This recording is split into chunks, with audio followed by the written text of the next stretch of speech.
Pre-made. That's the way to do it, DT. Already breaking the rules, David. Well, I couldn't mix in, We're gonna have to get restart. the pour right. I couldn't Dump do your that, drinks out. We're starting over. Oh, man. You guys have your fancy glasses. I'm going straight from the can. I know, right? I can't see yours right now. See, Adrian's going dirty. Just pouring it into your mouth. He's like this. My mouth is the can. My mouth is the glass. Oh, man. Welcome to the game, Cheers, you Adrian. guys. Thanks, man. Thanks for coming on the show, Adrian. Cheers. Happy to have you. Cheers, everyone. I think. Cheers.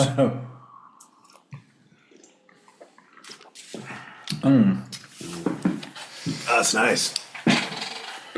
That one is good, Paul. Yeah, super good. It's my last Hey, can, unfortunately. What are you guys all drinking tonight? What's your beers of choice? Look at Adrian. He's like, let's get this thing going, dude. Let's I fucking know. get the wheels moving. I might not, You guys nothing are fancy. come on. I got Priam, local out of Hood River. Good. Hazy IPA. Perfect. Hey, did you know they're going to open a frame in Milwaukee? Did you hear about Oh, that? they are? I did Yeah. not know that. Downtown Milwaukee. It's going to be perfect. Milwaukee, Oregon. That's like a little for spot. viewers, Milwaukee, not Oregon. You Milwaukee. and I are going to have to go break that in, Bellino. Yeah, it's going to be a short ride. So there's a Milwaukee and Oregon just south of Portland. So Downtown That's is a where really cool the spot. yeah. that's where the old Trapper beef jerky is manufactured. Is it really? Yeah, me and Adrian night. looked at the bag on our camping trip. There you go, Milwaukee. Old Milwaukee. It was exciting. So I'm drinking Humble Sea Hells. There's just a really nice German lager from our buddy Jimmy Tran at Humble Sea Brewing in Santa Cruz. And it's just 4.9%. Just, your typical Munich style Hell's lager. Very crispy. Trying to get rid of these crispy boys in my fridge now that it's getting colder. Got to drink through them, move on to stouts and heavier stuff. Soon enough, they're coming. Refreshing. Maybe. Very good. Move on to the big boys. Well, I've got the Reaper's Axe. This one here is a collab between Fiden and Mezerim. Yeah, in Canada, Eastern Canada. Yeah, I'd never heard of them, Back but Montreal. Right. yes, excellent. I really enjoy this one a lot. Really nice hop profile, 8.5, pretty light. So it's good stuff. Jimmy Tran brought me a bottle from their brewery because he went out there, they visited them, and he got some bottles, and it was really, really good. It was a stout with like coconut and stuff in it. Really? Yeah, that was Is a it bottle. Eastern Canada? Yeah, I think Montreal. Yeah, Okay. Montreal. Got it. Yeah. Got it. It's southern Quebec. Got it. It's like due north of me. So if I have nothing to do one weekend, I can shoot up there. Go keister some bottles for us. That's exactly right. Yeah. Yes. Shouldn't have any problem getting across customs. But Hi, Bellino. What do you got? I have the good old single stack. I haven't tried that version. You know, I've never had the single stack. The double stack, of course, is one of the old standbys for Great Notion stouts. This is coffee, maple syrup, and it's 7.9%, so not too heavy, but heavy enough. And so far, so good. Nice. Heavy enough for a Tuesday night. Yeah, vacation, though. Is that like a 7 or something, Mike? Say it again? He said 7.9. 7.9, yeah. Got it. Thank you. Yeah. I'm sitting Haven't at had that in a 7 while. here, so obviously I got the lowest end. Yeah, but that's just Sorry. your first one. I opened a bottle of Eric's juice here. Oh, what the fuck? Yeah. This is Eric's it had juice. it had Eric written on it, but I Had an EB on the top lid. Smudged it off. I've had a few of those. Sharpie rubs off in the glass. yeah, I used to gets steal wet. those. But this is a Asteria from Mortalis out in Western New York. What was the profile we on got? that one again? Let's see, we've Sounded got really good. Imperial Stout with maple, marshmallow, and cinnamon, and it's all right there. So it's tasting really great. It's a little Campfire. thinner. but it's thinner than that Thanatos a little bit, but Yeah. God, I bet that's good. it tastes really good. So it's chilling. Yeah, I shared some beers and stouts with Adrian on our camping trip. He was impressed. Did you throw him in a body bag when you're done? Yeah, that's how I put him to bed every night. Give him a little nightcap. I mean, you guys have definitely turned me on to some good beer. I mean, that time I went with Bowman and Bellino to Brewhouse and came home with that, and my wife's been drinking it with me as well. Really good stuff. So that's for sure. Stuff is amazing. Yeah. All right, DT, what kind of disgraceful abomination are you drinking tonight? A disgraceful abomination. So tonight, you know, I just got off of work. Like I literally was at work for like 11 and a half hours. And I came home, had a little, you know, mango. You know, I love my mango soda and stuff. Classic. Right? So it was mango, like one of those, you know, like 0 calorie, like flavored waters with like a double shot of Malibu rum. Ooh. Delicious. Ooh. That could be So you're making drinks now.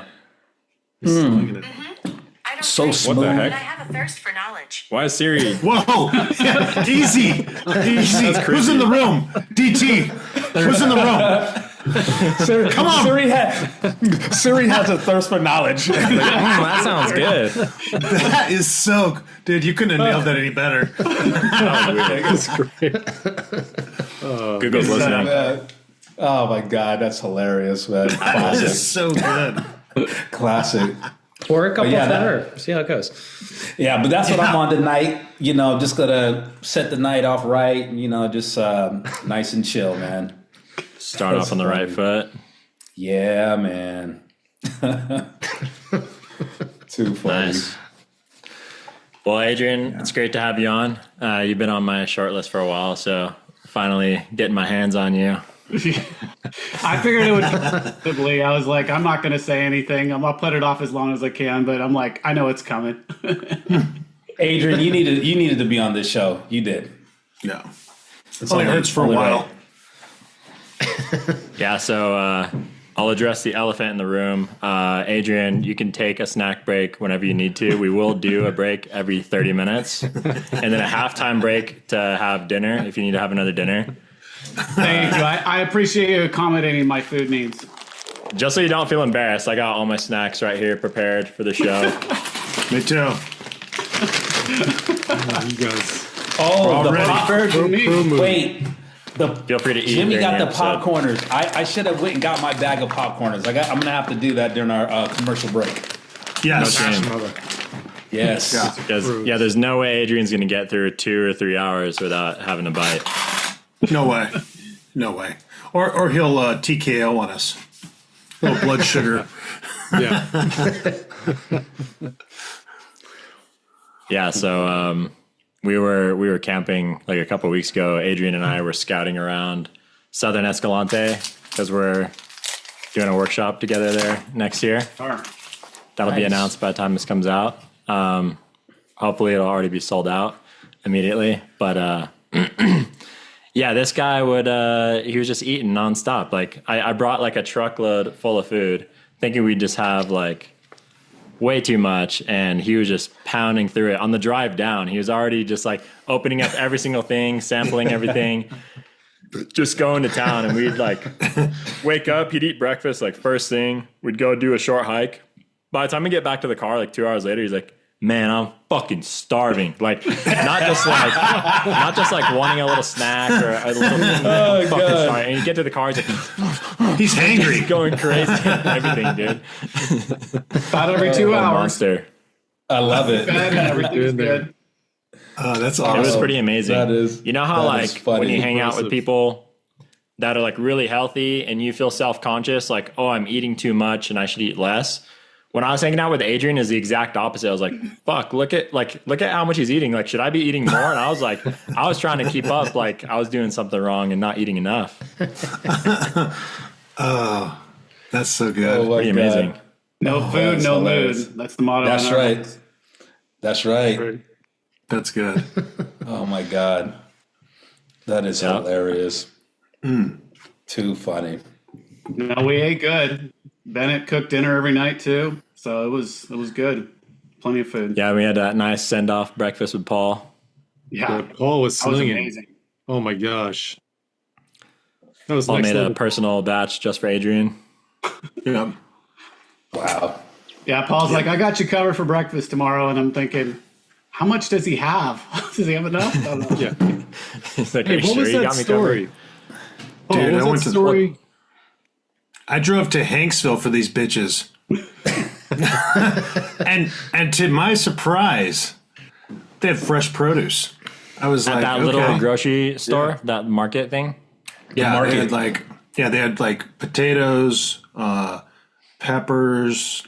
I mean, they had everything you'd want. I'm like, wow, this is mushrooms. I did not expect that, but I was like, it's gonna be our last morning Mushrooms. together. I want to put something together for the boys. And No wonder I Eric, felt funny after eating that. yeah, he got those from the back room.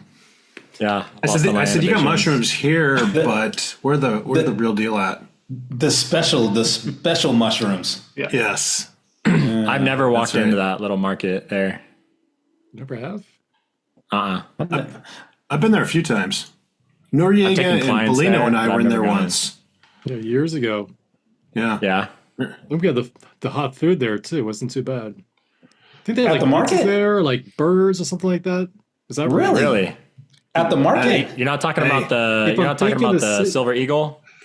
The fucking tornadoes and shit? I have no idea. There's hot some dogs place in on the the right lamp. side. You're kind of heading east. Yeah. On the Yeah. right side. Yeah, like right by the Yeah, ranger it's right station, above. there's a little market and there's like a little coffee shop next to it that's never open. yeah. Yeah. Anyway, Yeah. this is like They had some 2015. Wi-Fi.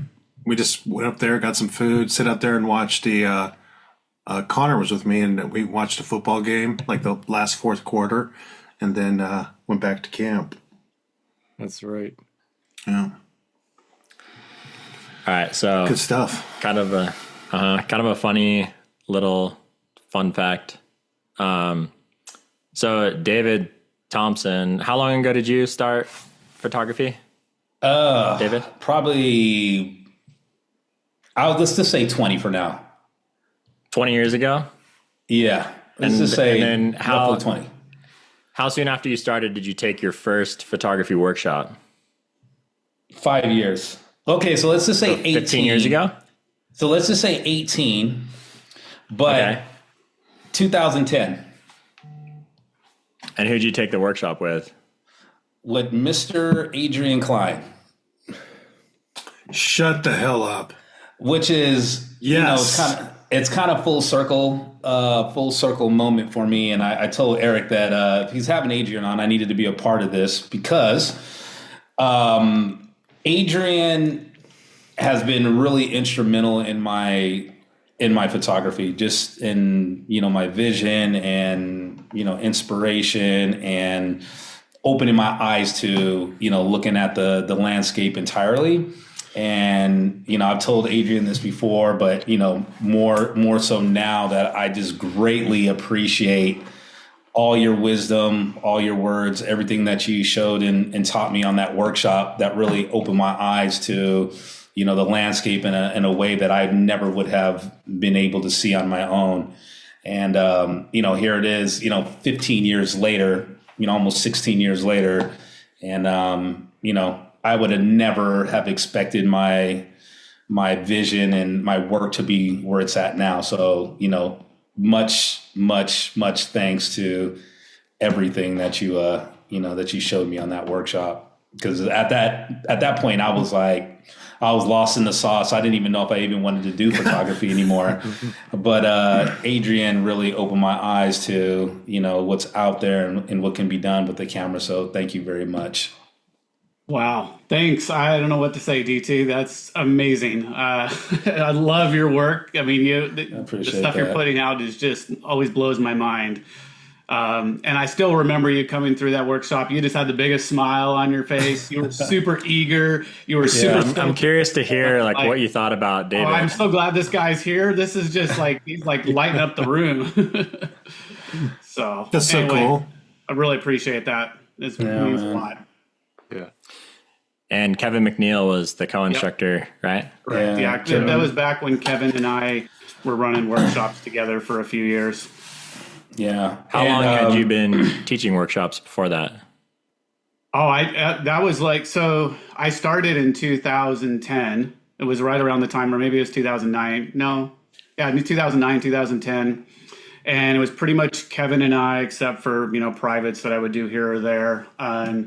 And then I shut it down in 2013 because it was a good and a bad thing. It became successful. But then I was, my kids were young. I still had a very demanding day job. And basically all my vacation time was going towards leading or scouting for workshops. So then I wasn't even really having any personal time to shoot or family time. So at that point in my life is when I said, okay, one thing has to give, and it's unfortunately got to be the photography business. Good deal. So you kept shooting, but took a break from teaching for a while. Yeah, I basically shot as I could, and I took a break from it, and then, now things have changed. So 2022, I was able to leave my full-time gig of the corporate world, and now I'm doing photography full-time. So David was your student, and then you and I are teaching a workshop together. So basically, I'm better than David.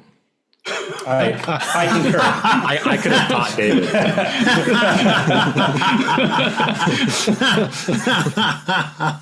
The student has become the master. I'll take that. I'll take that. I'll definitely take that. For now, until you finish that drink, dude, then you're just going to... That's right. So, funny enough, I remember when you took that workshop, David. I think you posted on Flickr. I swear to God. I think you posted on Flickr.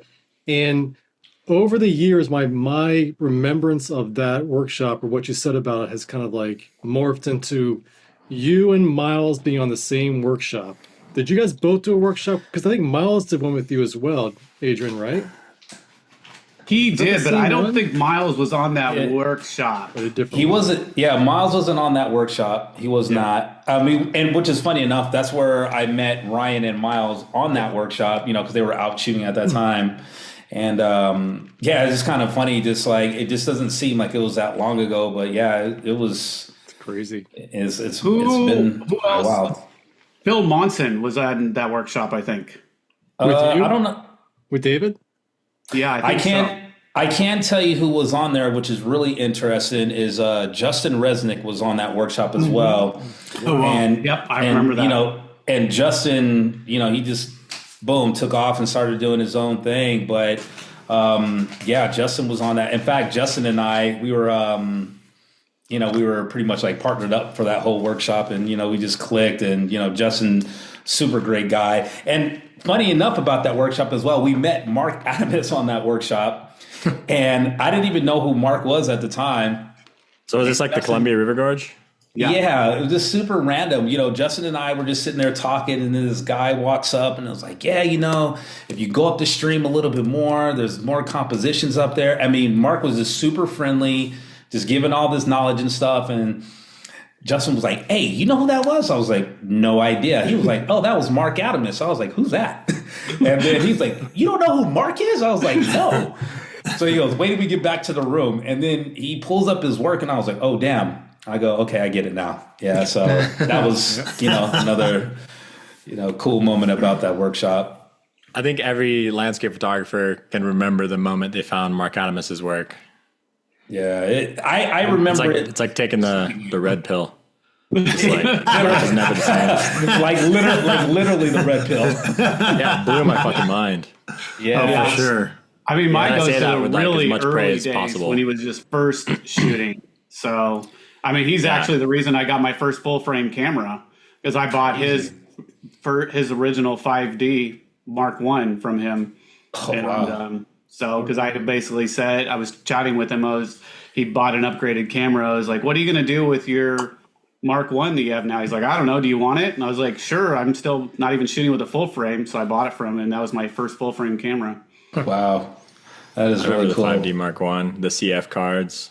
Yep. Yeah. Oh, yeah. Crazy. Big 12 megapixel. Yeah. Yeah, that's wild. Huge. But yeah, this totally, like I said, full circle moment. I just thrilled to, be able to, tell you that, Adrian. Just like I said, man, your work is just phenomenal. Like I said, I just remember, you just telling me, look at everything, look at your feet, look for the small scenes. And at the time I was just like, what is he talking about? He's like, yeah, he's like this. And I'm like, I would never be able to see that. But he, got my eyes open to, really look at the landscape of its entirety. And like I said, if it wasn't for him, I would not even remotely, be there. Lost for words. Well, thank you. That's awesome. It's crazy. It's just really inspiring to see where you're at too, David, because your work is just always amazing. Love it. Yeah, I appreciate it. Well, like I said, I owe it to you. You part of that journey, man. That's cool. Super cool. Yeah, I was looking through your website, Adrian, digging around for images for this, putting everything together, and I was like, man. Hopefully there was I think you found one good photo, right, to pick, I'm sure.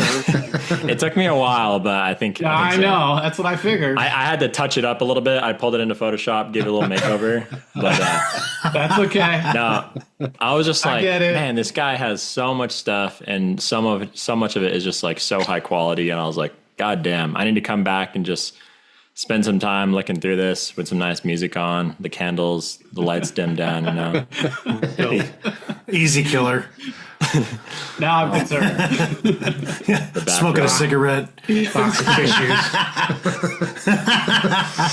Exactly. Blow for a cigar. That's it, dude. I think a lot of people. I think a lot of people are familiar with your work because you've been around for a long time. They at least know your name. But another thing I think people probably don't know is that you are not only a member of the Photo Cascadia team or crew or whatever you want to call it, but you actually started it. You came up with the idea to get those guys together, and yeah, I did. So this did you pull up that those notes where you had some of the names that you were thinking of instead of Photo Cascadia? Yeah, I don't have all of that. If you had told me ahead of time, I could have dug through and pulled it up. But it was like we had these crazy names that we went back. Zach and I wrote like our 15th anniversary blog recently, or a couple years ago, and we're digging through the names. And there was things like Light Bandits. Just totally, they would not have aged well at all. We're like, what the hell were we thinking? We're like, so glad. And honestly, it sounds like a bad so what band, happened was we basically everyone Aaron agreed. Babnick and the Light Bandits. Everyone agreed that we were going to form and do something together, but we couldn't come up with a name. So we narrowed it down. We started with like 50 names. We narrowed it down to like a handful, and we had a tie. We had a 3-way tie. 2 people voted for one, 2 for another, and 2 for another. So I took those 3 and I literally put them in a hat. And my daughter was like 3 years old at the time, 4 years old. And I was like, okay, come here and put your hand in the hat. And she drew out Photo Cascadia. And that's how the name came. Funny. That's cool. That's awesome. Man, I wish you would have drawn Light Bandits or. I know. I hate to disappoint you, but Light Bandits did not make the final 3. The LLC was probably already taken. Yeah, exactly. It was. Yeah. Someone already had it. That domain name would have cost a lot of money. Yeah. So what was like your idea with starting that? What were you kind of hoping to do? Or? Yeah. So the reason why that kind of came to mind is I was between corporate gigs at the time, and I was actually doing more portraits and weddings than nature work. And that just kind of had formed while I was doing my last corporate gig at the time.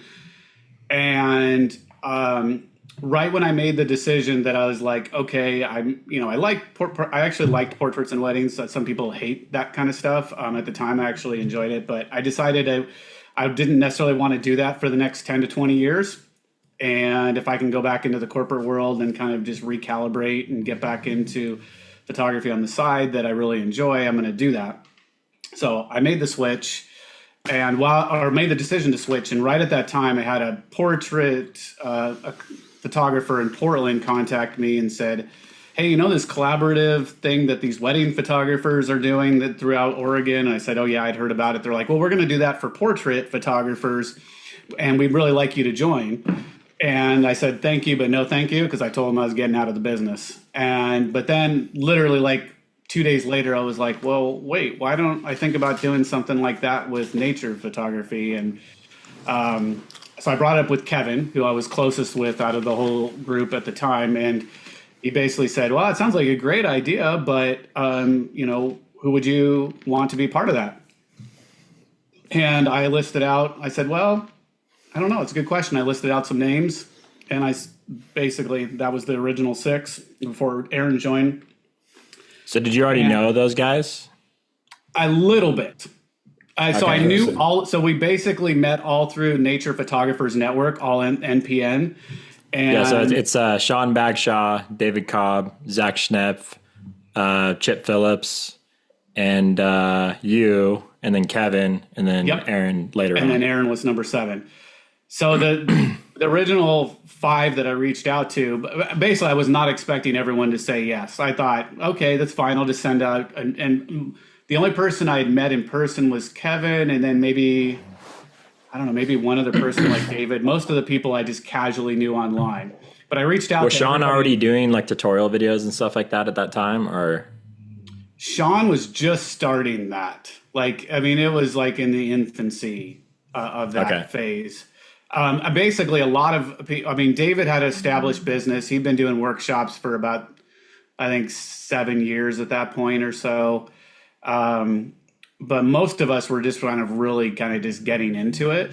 I reached out just kind of like, hey, I just have this idea. What do you think? To all of them individually. And to my surprise, everyone said, yeah, that sounds like a great idea.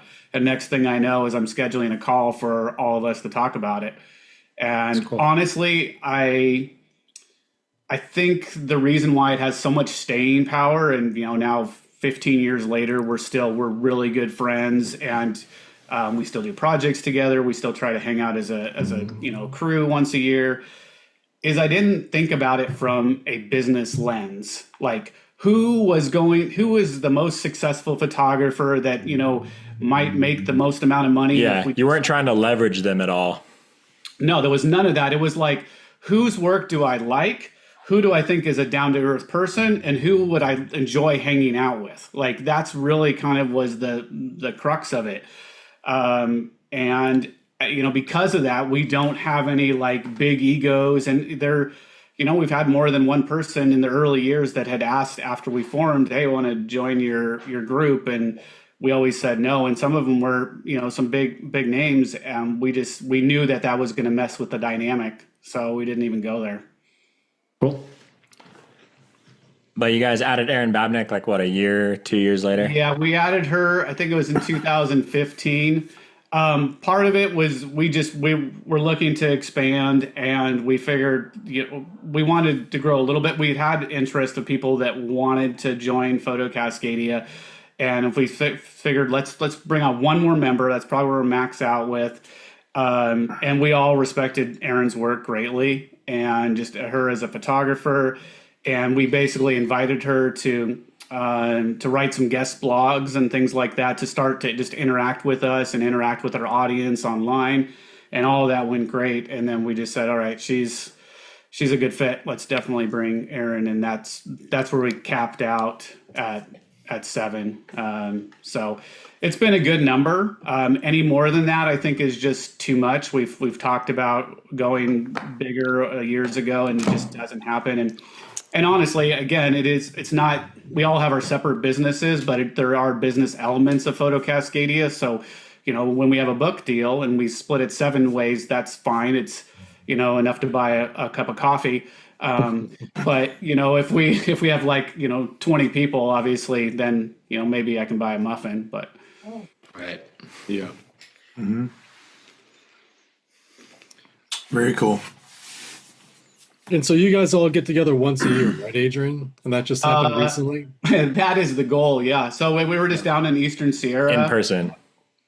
In person, yeah. So we keep in contact all the time. So I was just chatting today with, Sean and Aaron and Who else was? We have an ongoing Slack channel that has, or I should say, there's tons of channels where different projects and different things within our larger Slack domain. So we're pretty regularly communicating through there, and in smaller groups we might meet up throughout the year, like in 2s or 3s. But we try to once a year for 2 or 3 nights get together, and I would say once out of every 4 to 5 years, we get all 7 of us together. It's as you can imagine with us as the profession that we do, or whether it's side or full time or anything, our schedules are so impossible. And sometimes things just come up last minute. So unfortunately, we had only 5 of us this year, and just kind of how it goes. But yeah. So you quit your job and started doing photography again full time, 2 years ago now? Yeah, it was spring of 2022. So this spring of 2025 will be 3 years for me. Nice. And what were you doing again for your career? Most of my career has been in the corporate life, going back into the late 90s, and most of that's been corporate tech. The last decade of that was basically in, health and wellness related companies that I was with. So, yeah. Nice. So how's it been doing it full time now and not having the other job? It's definitely a change. I do really enjoy the change for sure. I will say, though, some people really cannot stand the corporate life and hate it. I feel, although it was over 2 decades that I spent doing all the work at different roles and different companies, I feel fortunate for the opportunities that I had. I did get to work with some great people. I got to work with some interesting projects, some cool companies. Overall, I enjoyed it. I just, after getting to that point of, like I said, it was about 23 years, I was just ready for a change. And when the opportunity came up, where I thought it would be a good fit to move over full time, part of it being, I had established myself as obviously a photographer in the industry, but I wasn't really doing a ton because of my day job. So with David Cobb, he decided he was going to start to edge into retirement, and he had a successful workshop business, and I knew that was something I wanted to do again, was workshops, but I wasn't keen on necessarily starting from scratch. He and I have very similar interests as far as like what we like to photograph, our style, maybe even teaching style, and I'd already co-led a few workshops with him. So when I basically said, hey, what are you thinking about doing with your business? And he's like, I don't know. So I just started doing more workshops with him as part of the transition and took it over. And it was just a really good fit. And now I've been really fortunate to work with some great clients that continue from my base as well as from what I inherited from David. So it's been really good. Yeah, and those are kind of a different format than people usually do because they're just like quick weekend workshops, but it seems like there is a demand for that and a lot of people do like that. So I think that's kind of valuable information to share that, it doesn't always need to be like a full jam-packed week of stuff. Exactly. Yeah, that's primarily what his business was. He did longer ones just exactly like I do as well, but yeah, there was this foundation of, like 4 to 6 weekend workshops throughout the Pacific Northwest. And for me, that's part of that was a really good fit because I, again, still having a kid at home and responsibilities around here, it's like I want some of my workshops to be more local and that I'm not necessarily traveling for longer periods or further away. So now I have the balance of some of them are close by, and then I have other ones that are longer that are maybe, further away. And it does give an opportunity for people to just, get to interact with me and other clients and see and experience it. And from there, definitely get people to sign up for the longer ones, that are other locations. So it's working.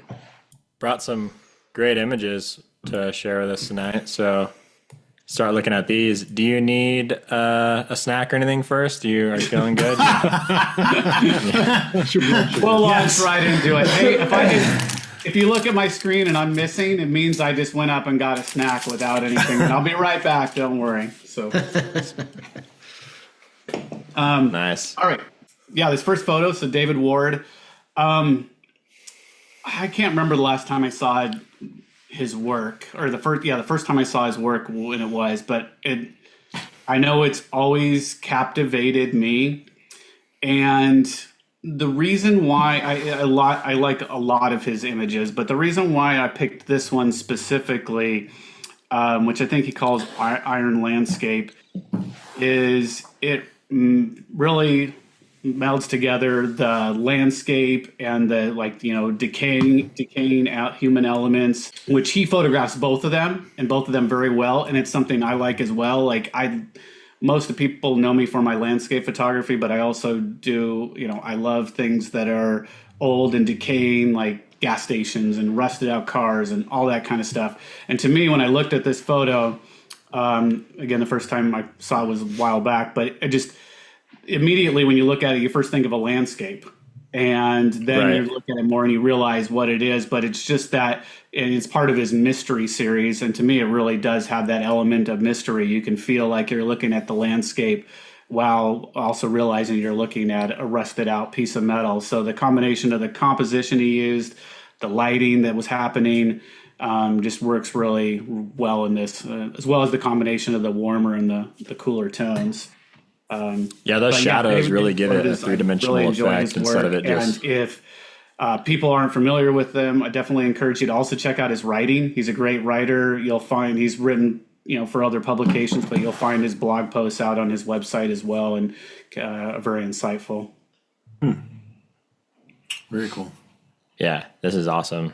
It's the last thing you think of when you first look at it is what it is literally. That's like something you come around to later on when you're like not as captivated by it anymore and you start to wonder what is it actually? But at first it's just like, it's like an abstract painting or something, or it's a great example of abstract photography.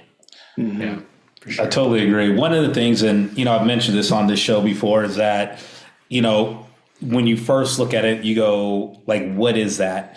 And there's no sense of scale at all. So, it could be big, it could be small. We don't know. And I love abstract scenes like this because it makes you study the details, the textures, makes you study the image a whole lot more. Yeah, I completely agree. Yeah, it totally has that sandstone vibe to it too. Mm-hmm. Totally. For sure. Yeah, I'm also a very big fan of David's work. I think I just discovered him maybe like 2 or 3 years ago. I think even on Instagram, I remember going through his whole feed and just every single image was much like this one, just captivating and engaging, and just the way he sees scenes like this, the way he frames them. But just looking at this, like texture, color contrast, tonal contrast, the composition is perfect. Like it is a masterpiece. Like he, I believe, is one of those master photographers that I'm not sure about over in England, but I think over here doesn't really get the recognition that maybe he really deserves. Like he's a phenomenal artist and photographer. Yeah, it's surprising how few people know about him. It sees like, I feel like he's somebody too, that if you look at his portfolio, he sees what a lot of people don't, the average person doesn't see in just everyday things. Here we're talking about a pile of metal that he's put into just a masterpiece of art. And I feel like, if it was a pile of logs, he would do the same thing. Like it's just his work of what he does. Kind of like Richard Martin is very similar. Right. And they just see things that I don't ever see. They just have that eye and that artistic sensibility about them. That's a good reference. Thank you. Yeah, his stuff is super, super, super creative and artistic for sure. Like nothing, almost, I can't think of like a single photo that he's taken that's like literal at all. It's always like a bit more than just what it is. That's crazy. Love his stuff. We've had a couple images on the show, but always happy to share another one from him because I think he deserves as much coverage as we can give him. Definitely. Real quick before we move on, I just cracked my second beer. There's another crispy boy, but this is a West Coast IPA, and this one is from Fiden's in Green Cheek. Green Cheek is in Costa Mesa, California. 6.8%, and doesn't say which hops are in this one, but it's freezing cold, which is perfect for a West Coast. Nice and crispy and clean, and it's got some dankness to it. Nice citrusy notes as well. It's really good. Which one was that one? The name of it? From OC to Albany. Oh, okay. I gave mine to Kane a couple weeks ago in the desert, and he loved it. Yeah. Yeah, he was pretty stoked about it. You're a double gifter, dude. A regifter. I am. Yeah, I paid it forward. He was only drinking West Coast, so I'm like, okay, dude, I think I have one in here. Well, I'm glad I kept mine because it's tasting really good. And I'm not usually the biggest fan of West Coast IPAs, but this one is done really well. I'm glad you got these to me. He was a nice guy. He came to the anniversary, like the second day or first. I forget. Was that Evan? Yeah, Evan. Really nice guy, and he brought a whole bunch of stuff he was cracking for people. Yeah, they're a really cool brewery. Yeah, Their stuff's really good. I think he ended up staying there for a couple days as well. But Damn, David's got the snacks out now. It's that time, man. Got the I already munchies. told you all I ate dinner 1, so I'm good until dinner 2 after this. So I don't know if we're gonna be able to wait till after, man. Feel free to eat some chicken wings, slurp on some spaghetti, some soup. No shame. I Whatever gotta you need text to do, the man. wife to come down and bring me some food now. Adrian's going full Hans. Yeah, that's John. That's from his playbook. Yeah. more like a snap of the fingers, I think is what I want. Oh, Yes. There's another name we know. trippy. That This is sick. sick. Wow. That is So, I'm guessing most of you and probably viewers may already be familiar with Mike Curry's work, or and if you're Jimmy not- has a Mike Curry shrine in his bedroom. It's on the ceiling.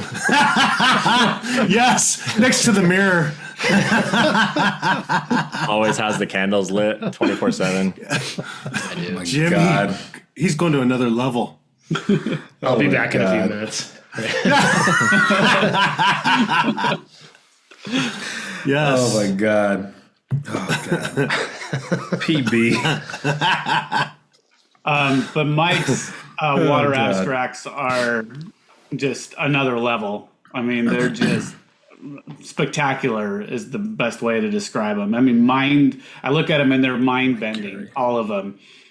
So if you're watching this and you aren't familiar with Mike Curry's work, definitely go out to his website or his Instagram. Website's always better to be able to view stuff.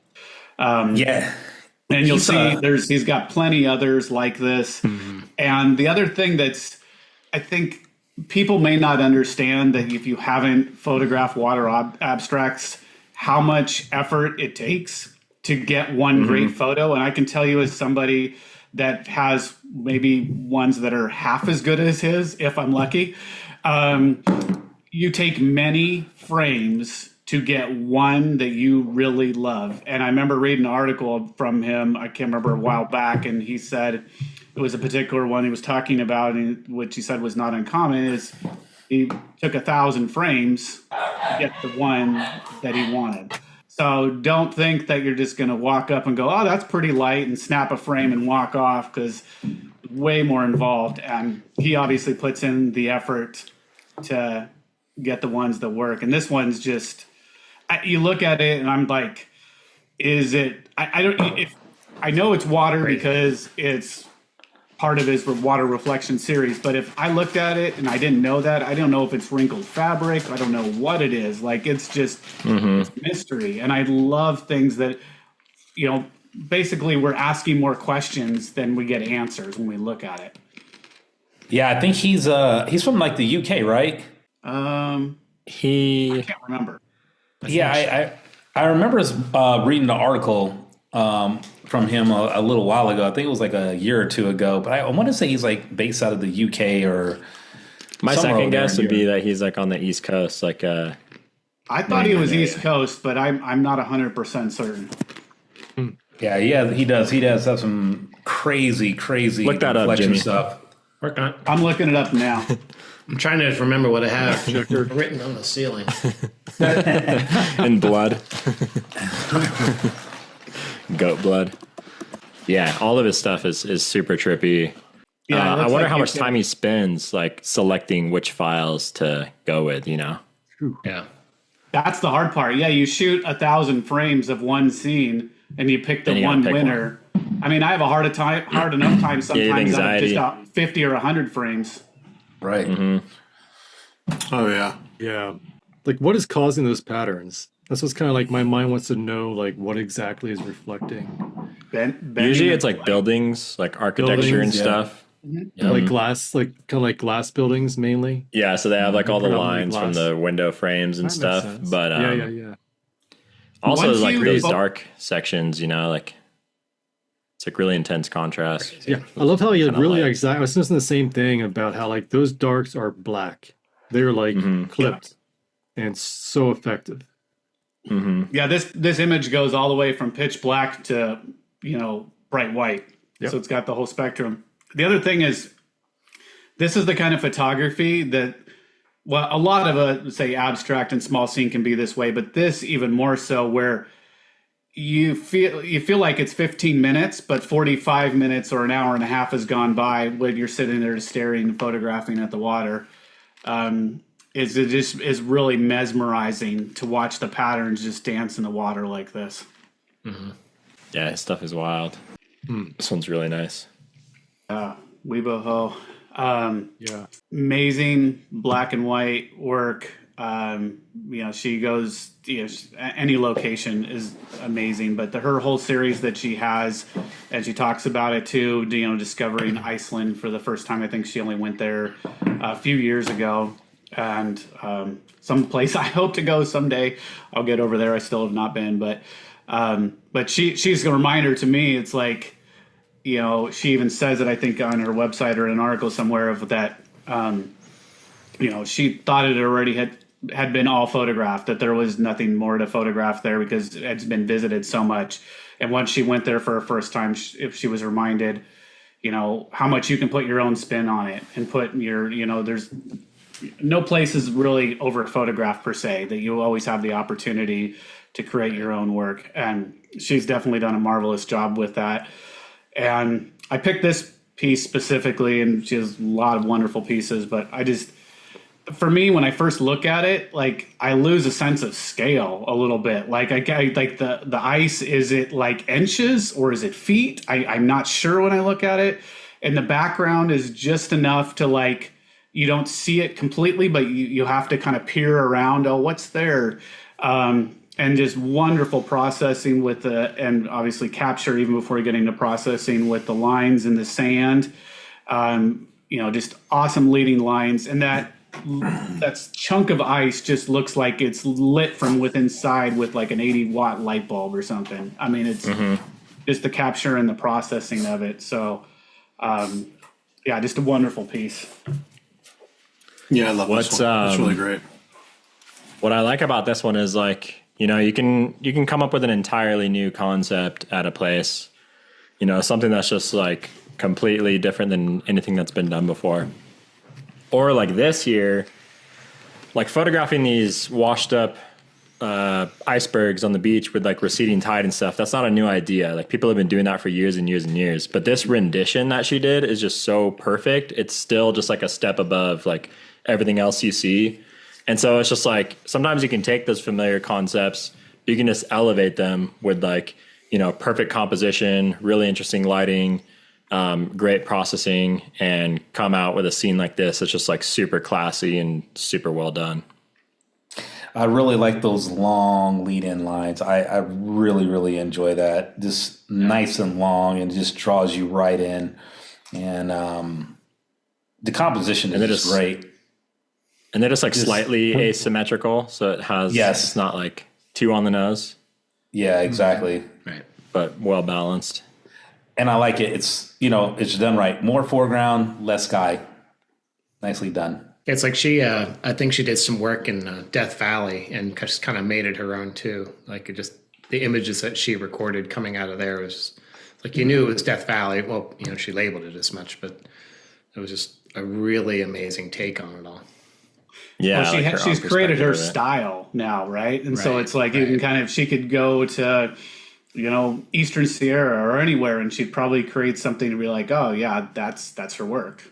Yeah, that's true. Almost looks like an ice cube from Dave's drink.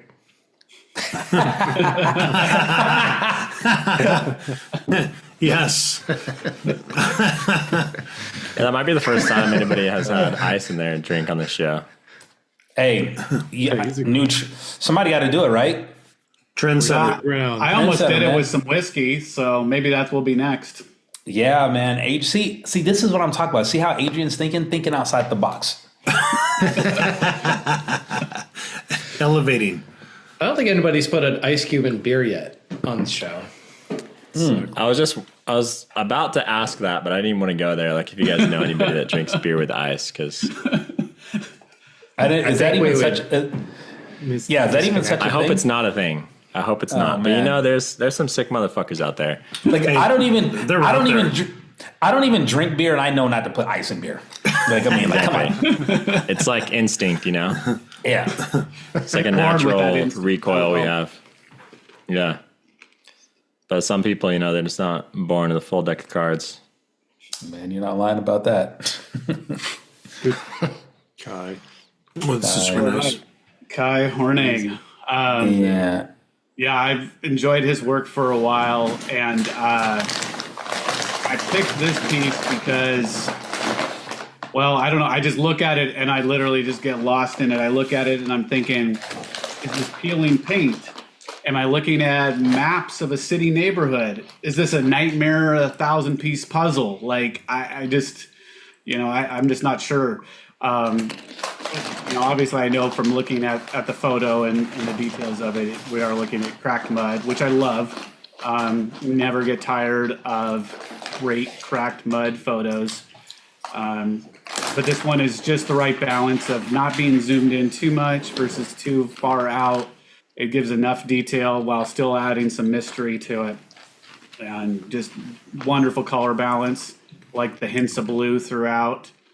And just a really well done piece, and all of his work. He's just always setting the bar high, putting out great stuff. Yep, he's got great Iceland stuff too. Speaking of Iceland, it's a really cool balance to it too. It's pretty, in a way, it's pretty symmetrical, which is hard to pull off. For sure. Yeah, when you're photographing this stuff, I mean, I'm always thinking about the edges. So when I look at these kind of photos, I look at them with the same way that I look at mine. And, is there anything that feels off balance the way that, the shapes of the patterns are throughout the frame? And here, it doesn't. It balances really well. The shapes are just well throughout the entire frame. Yeah. And for you listeners out there that are trying to shoot these small scenes, Adrian just gave you guys like a gem. Pay attention to the edges. He just gave you guys a nugget. You guys are welcome. That's right. Yep. Yeah, the biggest reason for that is, like, if anything on the edges is drawing the eye at all, it's just going to distract you from looking at the meaty stuff in the center. That's more important. So you just want to have those edges nice and clean and not have anything that can pull the eye around. What's kind of really amazing about this image is that, like you mentioned, it kind of looks like that central, like, inverted, kind of like swooping triangle. It looks like a nun or some sort of religious, and so when you're describing like what it could be, in some ways it really reminds me of like a fresco from like the Renaissance or something, some sort of religious theme to it. And it kind of really, that's actually one of the first things I thought about is maybe more of like a fresco. Yeah, I can see that. I can see that too. Yep. For a second, I was thinking Michael had like a weird fetish, but now I'm seeing it. I was raised Catholic, so mine went straight there. It's like that. It reminds me of that. What is that? Like the stained glass that they have like in the churches and stuff, like in the windows. Yeah. It kind of reminds me of that. I kind of see like a gymnast doing like a handstand with their legs like down, like right in the center. But yeah, there's a lot of like variability here. Yeah, I can see that too. Like on a balance beam, like. But I can totally see that too. Yeah. This scene's super complex because it has like 3 layers of patterns. You know, it has like the pattern created by the dark, thick lines, and then the pattern created by the smaller mud tiles. And each mud tile has, you know, it's like all these fractal patterns as you keep going down in scale. And those small bits of tan are also a nice little complementary color. The tan. Yeah, they just break it up. Yeah. Stained glass was a good call. Yeah. I thought you were going light tonight, Paul. I am. This one right here is for DT. This is a grade 10 with mango. Ooh. Yes. There we go, mango. And this one's that one is super good. light. It's a David would like that. 5.2. All right. You gotta make a note of that because the next time I see you, PB, I want you to break one of those out for me. Done. I'm sorry to drag here, so I think I'm gonna have a snack. Like, got some PB&J Bobos. Those are pretty good. You like those, Adrian? PB&J, yeah, I got a good kind PB&J bars? story. If you guys Oh, you want got a PB&J quick story. There's a story. Well, Intermission. Intermission. I'm gonna eat a PB&J protein bar while you're doing that. So going just before the pandemic, I got status on one of the airlines that I was flying, and which is rare. I don't normally do, but anyway, I did, and they upgraded me to first class for a flight back. We were coming back from a family trip, and I had to leave early. I was coming back from Hawaii, and I got upgraded first class, which was really nice. I can't even remember the last decade I had a first class seat. And the morning I was leaving, I'm making myself a peanut butter and jelly sandwich to take with me on the plane. And my wife was like, "Why are you making a peanut butter and jelly sandwich?" I'm like, "Well, in case I get hungry." She's like, "You're on first class. Like, you get unlimited snacks." And I was like, "Really?" So I took it anyway. But I didn't do a peanut butter and jelly sandwich because there literally was unlimited snacks. Oh man. So I was in heaven. Klein. Well played, sir. That was right in your alley. Yep. So what happened to the did you eat the peanut butter and jelly sandwich still? Oh, eventually, yeah. So no food left behind. I just wanted closure there. Yes. You know, you left that open. Can't leave it open like that. Yeah. Paul, are you dropping an ice cube in that one? Gone with some moon cheese. Moon cheese. You guys ever had this? I don't know if I like that name. That just, I don't fuck with cheese. I did. I'm telling you guys. up at the moon. What is moon cheese? What is You that? see it right there? Oh my Gouda. Oh, I like I'm Gouda. telling you guys, this might be the best snack on the planet. It's packed with protein and rich flavors. Adrian's taking down notes right now. You see him? His eyes. I know. I am. Klein, this is going to change your ball game. Seriously. Moon cheese. Just the name alone, I got to check it out. Oh my god. I'm You dying guys over like here. cheese? I will say try everything once when it comes to food. That's my philosophy. I will try it all. If you guys like cheese, forget about it. Good about it. Goes great with a nice beer too, especially with mango. Oh man. Moon cheese. Now back to our sponsor. Oh my god. All right, photos. That's what I think we're talking about some of the time. Yes. So Murray Fredericks.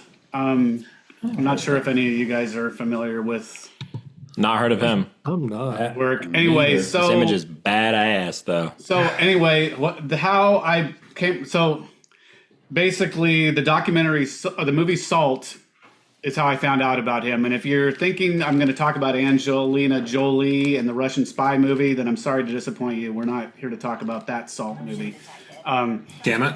But if you're here to talk about the documentary that Fredericks put together, then yeah, we've got plenty to chat there. So this is going back 2010, and I was literally just thumbing through the stations on TV. I think we still had cable, and this trailer came on for this documentary called Salt, and was basically, photographed and filmed by Murray Fredericks. And it was like, 1 or 2 minute trailer. And I was like, oh, shit, I got to watch this. This looks amazing. So I looked it up and I was able to watch the full thing online at the time. I think it was online or maybe it played later on OPB. I couldn't remember. It was amazing to see for multiple reasons. One, I love minimalist landscapes. So that's just another, I don't necessarily photograph a lot of them. I try to do more and more, but they are harder to find, hard to do right. But if I see him out there, I photograph him. But he spent basically for this documentary, he was out on Lake Eyre in Australia, I think for 16 different trips, up to 5 weeks per trip. He stayed out there on this desert lake bed. And to me, so the documentary itself, if you look it up, and if anyone wants it to, it's hard to find. I will tell you, 3 or 4 years ago, I decided I wanted this documentary to watch again. And there was no place to stream it online. You go to his website, there's no place to buy it. I literally found a DVD copy off eBay. Was the only way I could get the documentary.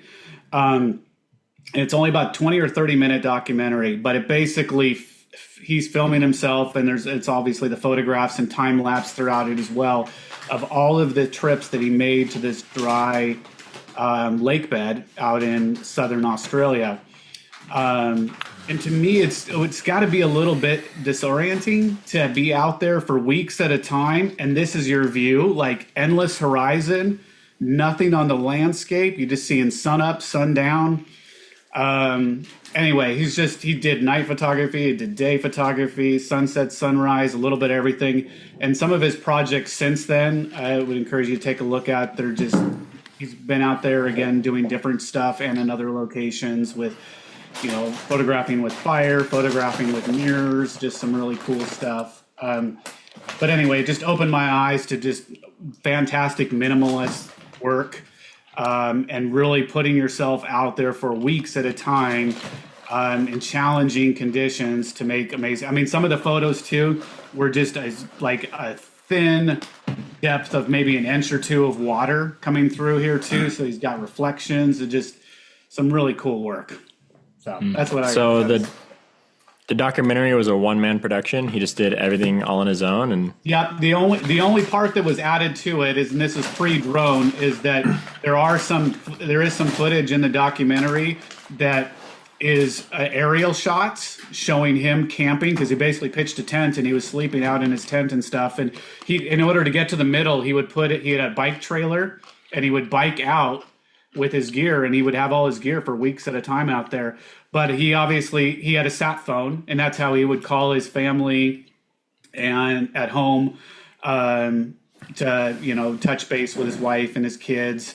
And anyway, that was how he probably coordinated with the guy flying or gal or whoever it was to take some footage. But other than the footage that's aerial, the rest is him of doing all of the photo and video work himself. Yeah, he has some pretty cool stuff on his Instagram. Yeah, Jimmy films himself too, but it's nothing you want to see. Mirrors. His OnlyFans shit. Not worth the money.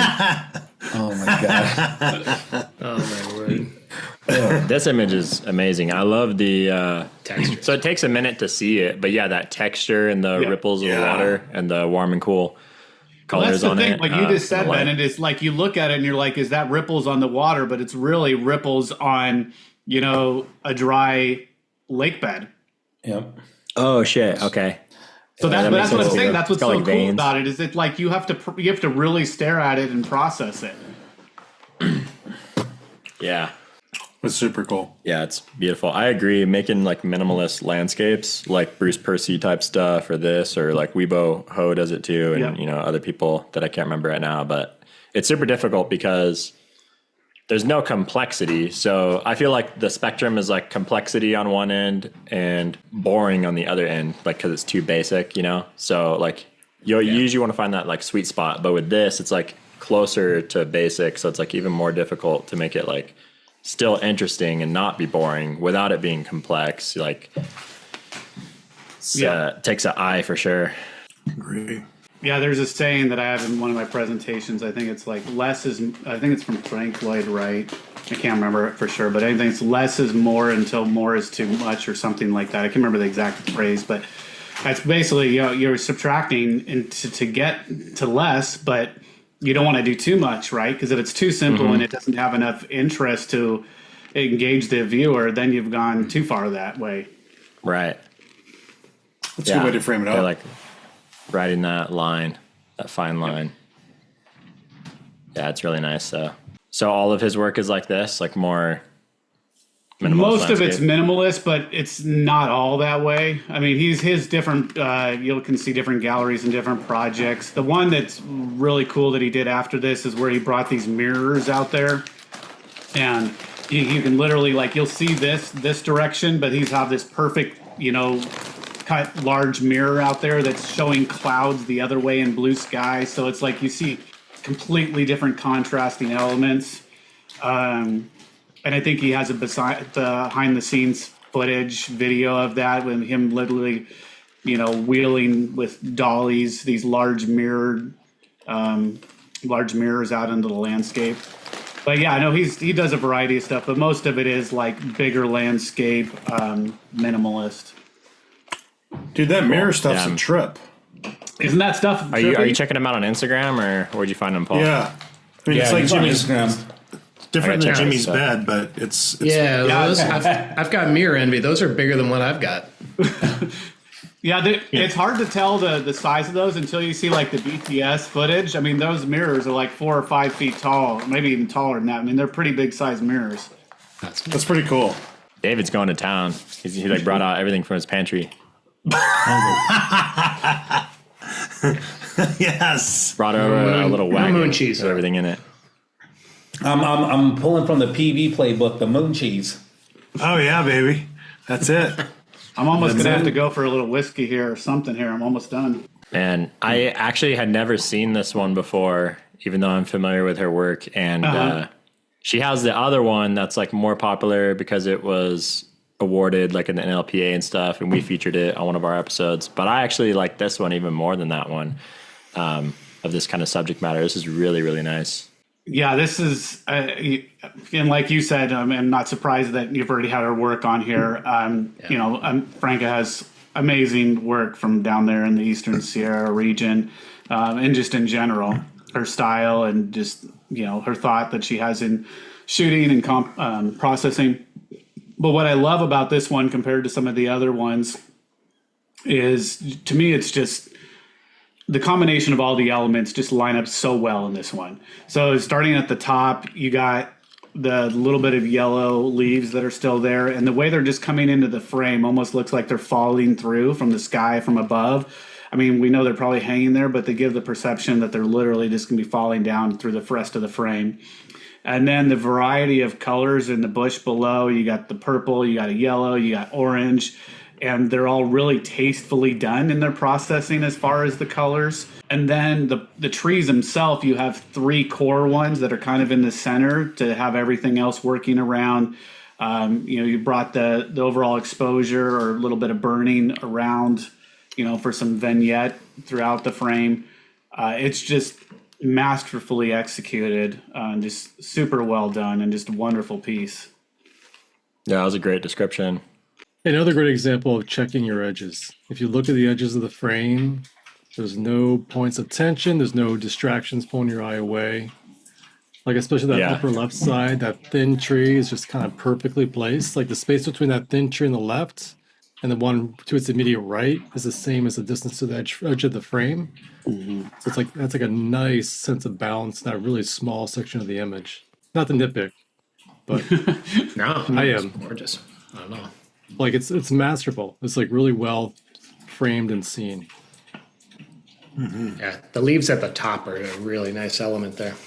And this, I mean, I will say last week was my first time photographing down there and found some beautiful scenes. I think I got a couple photos I like, but it's one of those, you see these beautiful photos, but it is just not walk up and shoot by any means. I mean, you are just like a typical forest. You're really studying the areas to find something that works.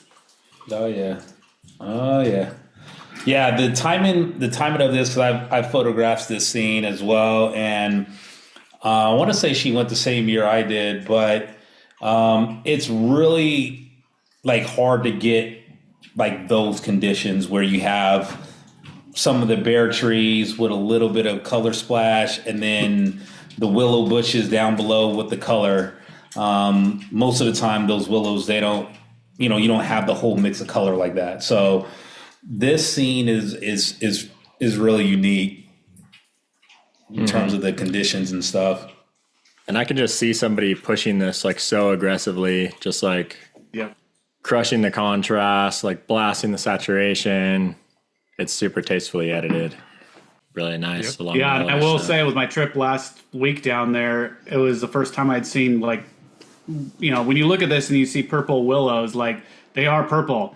Like we saw a whole section that was purple, and I was just like, I was like, wow, I'd never seen it like that, and it was like, it was pretty wild. Yep. Mm-hmm. Yeah, you get them down there in the Sierra. This image is nuts. So sick. Wow. Yeah, Ray's stuff is killer. So Ray Collins, I don't know if you guys know of his stuff, but I kind of look at his stuff as like the opposite of Clark Little. I think a lot of us are probably familiar with Clark Little and his wave photos, or maybe not. But Clark Little, to me, and I could be wrong. I'm not an expert on wave photography, but at least for me, is what he really put on the map. Like being in the surf and creating those impactful wave images, 10 or 15 years ago. Let's see him on flight magazines and all that kind of stuff. But I feel like Ray's like the opposite. So like Clark Little is like happy and cheerful and bright images. And then Ray Collins they're more like pushing on the dark, moody and edgy feeling in a great way. Powerful. They're super powerful. I mean, like the power and energy in this, like makes me look at this and think the wave's still going up another 100 feet. Like it's I mean, it's just incredible, and all of his work is this way. I mean, it's just it's really amazing. Yeah, I'm looking at his work right now. It's like insane dragon heads in the white like spray too. Like it's like an eel. Like an eel, like a serpent head coming out. Yeah, that's two of them. Easy. Damn. Yeah, his work is sick. That's cool. And this is another one, like this type of photography, you're taking a beating, literally. Like, I mean, you're in the surf to create this type of work. I mean, I don't think I'd ever have it in me. I mean, you're getting crushed by waves to get this kind of imagery. That's crazy. Some of those are insane. Wow. There's one where I can't even wrap my head around it. Man, I can't figure out the angle on this. Wow. Yeah. Like, is how it, did that happen? For a second I thought it was like sideways, but it's not. I think it's I think he calls this one convergence, if I remember right. I don't remember for sure. Like and I think it was like sometimes when those waves come backwards, when you have like a big swell and they smack each other. Yeah. Yep. Wow. Yeah, I'm glad you featured him, Adrian. This is a good pickup. Yeah, his work is incredible, man. God. Yep. His name didn't ring a bell for me, so I'm gonna check out his stuff for sure. Yeah, when I saw this one, like, it's sick. It's super sick. Dang. Straight power. I was out near Gloucester, Massachusetts last spring, and this nor'easter blew in. And I was like up on some pretty high up above the water on the rocks. It was just amazing that's when the waves are really rocking and rolling. It's just, you don't want to be anywhere near that. I was like, I'm good. Yep. What's kind of also cool is, like you mentioned, Mark Little. Is it Mark Little you said, Adrian? The guy's Clark Little. happier. Clark Little, sorry. Like, I wasn't really familiar with his work, but like, he's kind of happy. Ray is kind of like this more like moodier, dramatic, darker, potential wave image photographer. But then you have Rachel Talabart. Like, it just shows that there's so many different ways to interpret waves. I just think it's kind of like, it's not just photographing waves. You're photographing kind of like a style, a mood, I think it's just kind of interesting. Definitely. Yeah, it's he's created his own unique style. And if you, he talks a little, I mean, I won't go into too much detail. I mean, people can read history about him, but I think he had an injury and then took a break from surfing. He was doing surf photography and stuff for a while, and then ultimately just realized that this was his calling, that he just started, playing more with photographing in the waves and nature itself, and that's what he landed on. And I think he's been only photographing since like 2012 or 2013. Yeah, it's a super different kind of photography because you just never know what's going to happen from one second to the next. You're not like closely refining the composition and stuff. It's just like super reactive, spontaneous, and very unpredictable. For sure.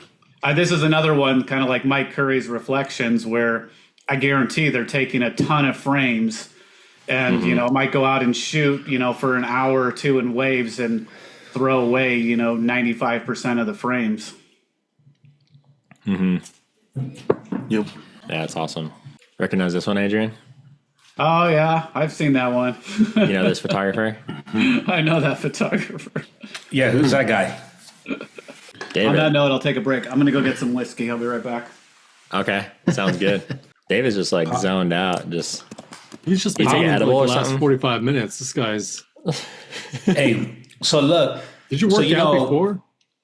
I'm going to tell you. So, I worked like a super long day today, and I intermittent fast. And like, you do now? Finally? Dude, I've been intermittent fasting for like 6 years. Whatever, dude. You were eating like Straight instant up. oatmeal every day for breakfast. I was like, you're What are you ruining talking? your body. What are you talking about? Yeah. Every day for breakfast? I don't even eat breakfast. That's what you were can't even saying. take- You're like, No, all right, whatever. bro. Yeah, whatever. So look, so usually I do like, I'll do like 14 to 16 hours. Today, I went like 20 hours. So just because you're ahead. Dude. So literally, I had like probably like a teaspoon of brown rice and some turkey ground beef. That's all I ate today. So now, I've got a couple, I got a little bit of alcohol in me and stuff. So now it's like, man, I'm starting to get the munchies. Dude, you're in that window. You're in that window where you got to hurt something. Yeah, man, I need a piece of meat. I know what you're talking about. Survival mode. And Eric's over here giving me a hard time and shit. I'm like, damn. Well, I intermittent fast too. I've been doing it for like over 10 years now. Yeah, I've been doing it, man. Crazy. Wait, David, you go 14 hours without eating? Usually like 16. 16. Yeah, I'm usually like between 16 and 19. Got it. That's a good move. I eat For it. any whiskey drinker Do out you there? stop at like 9 p.m. and then eat like 11? I stop eating at 8. 8. So usually 8 to 1? Yeah. So usually No, I'll start Mike, at 3 or 5. So usually Mike, like I usually like my dinner time is usually between like 7 and 8, maybe 8:30 the latest. But then my first meal usually is until like 11 or 12 o'clock the next day. Next day. No, Got it. that's me. And like That's easy, nothing dude. else. Like no like juice, Water. no like Water. just water. No Water, coffee, that's it. cream, nothing. I don't drink coffee. I do Or coffee. you're such a pure like a I wish I was. You just raw dogging alcohol, no life. beer, no coffee. I'm not I love straight my edge. coffee, but I'm drinking decaf every day. I'm not straight Yeah. edge, Mike, but I like to, get down every now and then, but yeah, man, I'm getting older, trying to keep it together. Hey, you got to get up to get down. All right. Too funny. Before we move on, I'll just show this for people that are interested. I don't know if people can. Let me change this. So anyway, this whiskey glass has got the ice halfway Ooh. through. It's really Look cool. at that. Oh, look at that. See that's special right there. Fancy. That's fancy. You're right. And we're That's going with fancy right there. Westward Whiskey, which is local right here in town. Damn, taking it up a notch. Adrian. He came to play. He's No like doubt. forget around. Here. He's like, Big pour. cheers. Just He's go- like, you going straight, dude? Oh yeah. Oh, shit. yeah, that's hardcore right there. No doubt. Here we go. Belina, you is poured hard something work. else too? Me? Yeah. Paul and I went to Brews this last weekend. This is actually a straight West Coast IPA, and I've been drinking less and less West Coast, but this one is actually really nicely done. And is that the DDH sixes or just the normal sixes? The triple sixes. Oh, dude, it's the DDH, not DDH. It is just. There's not much information. Just says triple West Coast India Pale Ale. That's it. No hop profile listed. That thing's a heater. It's really good though. It's really I think that done. one has like Mosaic and Citra and maybe Galaxy or something. It's fairly kind of like amber color, but it's tasty. It's good. Nice. Well, David, you picked out this image, man. Yeah, you're at a loss for words. Yeah, so no, I was waiting for Adrian to get back. I mean, he got his brown now, so he's ready to go. Yes, he's ready to go. No, so the reason why I picked this image, for one, I love trees. Forest scenes is like my jam. But very seldom do you see something arranged like this. One thing is that most people will probably look at this and think that it's very just like a simple scene. For me, on the other hand, I look at it as a very well composed, and this is a very deliberate and very well thought out scene. Just the framing of the trees in the middle, no overlap, plenty of depth. But the other thing that I really like is Ponderosas have that little nice orange hue with the summer greens or spring greens going on here. Nice color contrast, going on with the scene. Like I said, most people will probably just overlook this and go, "Oh, it's just a regular, forest tree scene." But I completely beg to differ. Just that little pine right there on the left-hand side just adds a nice little touch to it. And this is just a really cool scene, and one of my favorite images of Adrian's work. Thank you. Yeah, it is nice. And I noticed looking through your website, your processing is really tasteful too, all around, nice and crispy, and the contrast isn't forced at all, but it has like that nice pop to it, like really nice tonality. Yeah, this is a forest that has some really nice ponderosa pines, and I never had really had I think I photographed this one, was this early this year or last year? Anyway, within the last couple of years, and I was on the way to another location, but I was like, all right, I'm not in a hurry, I'm going to stop. And it was one of those, it was perfect timing with the light, because the light was coming through and there was a little bit of soft light.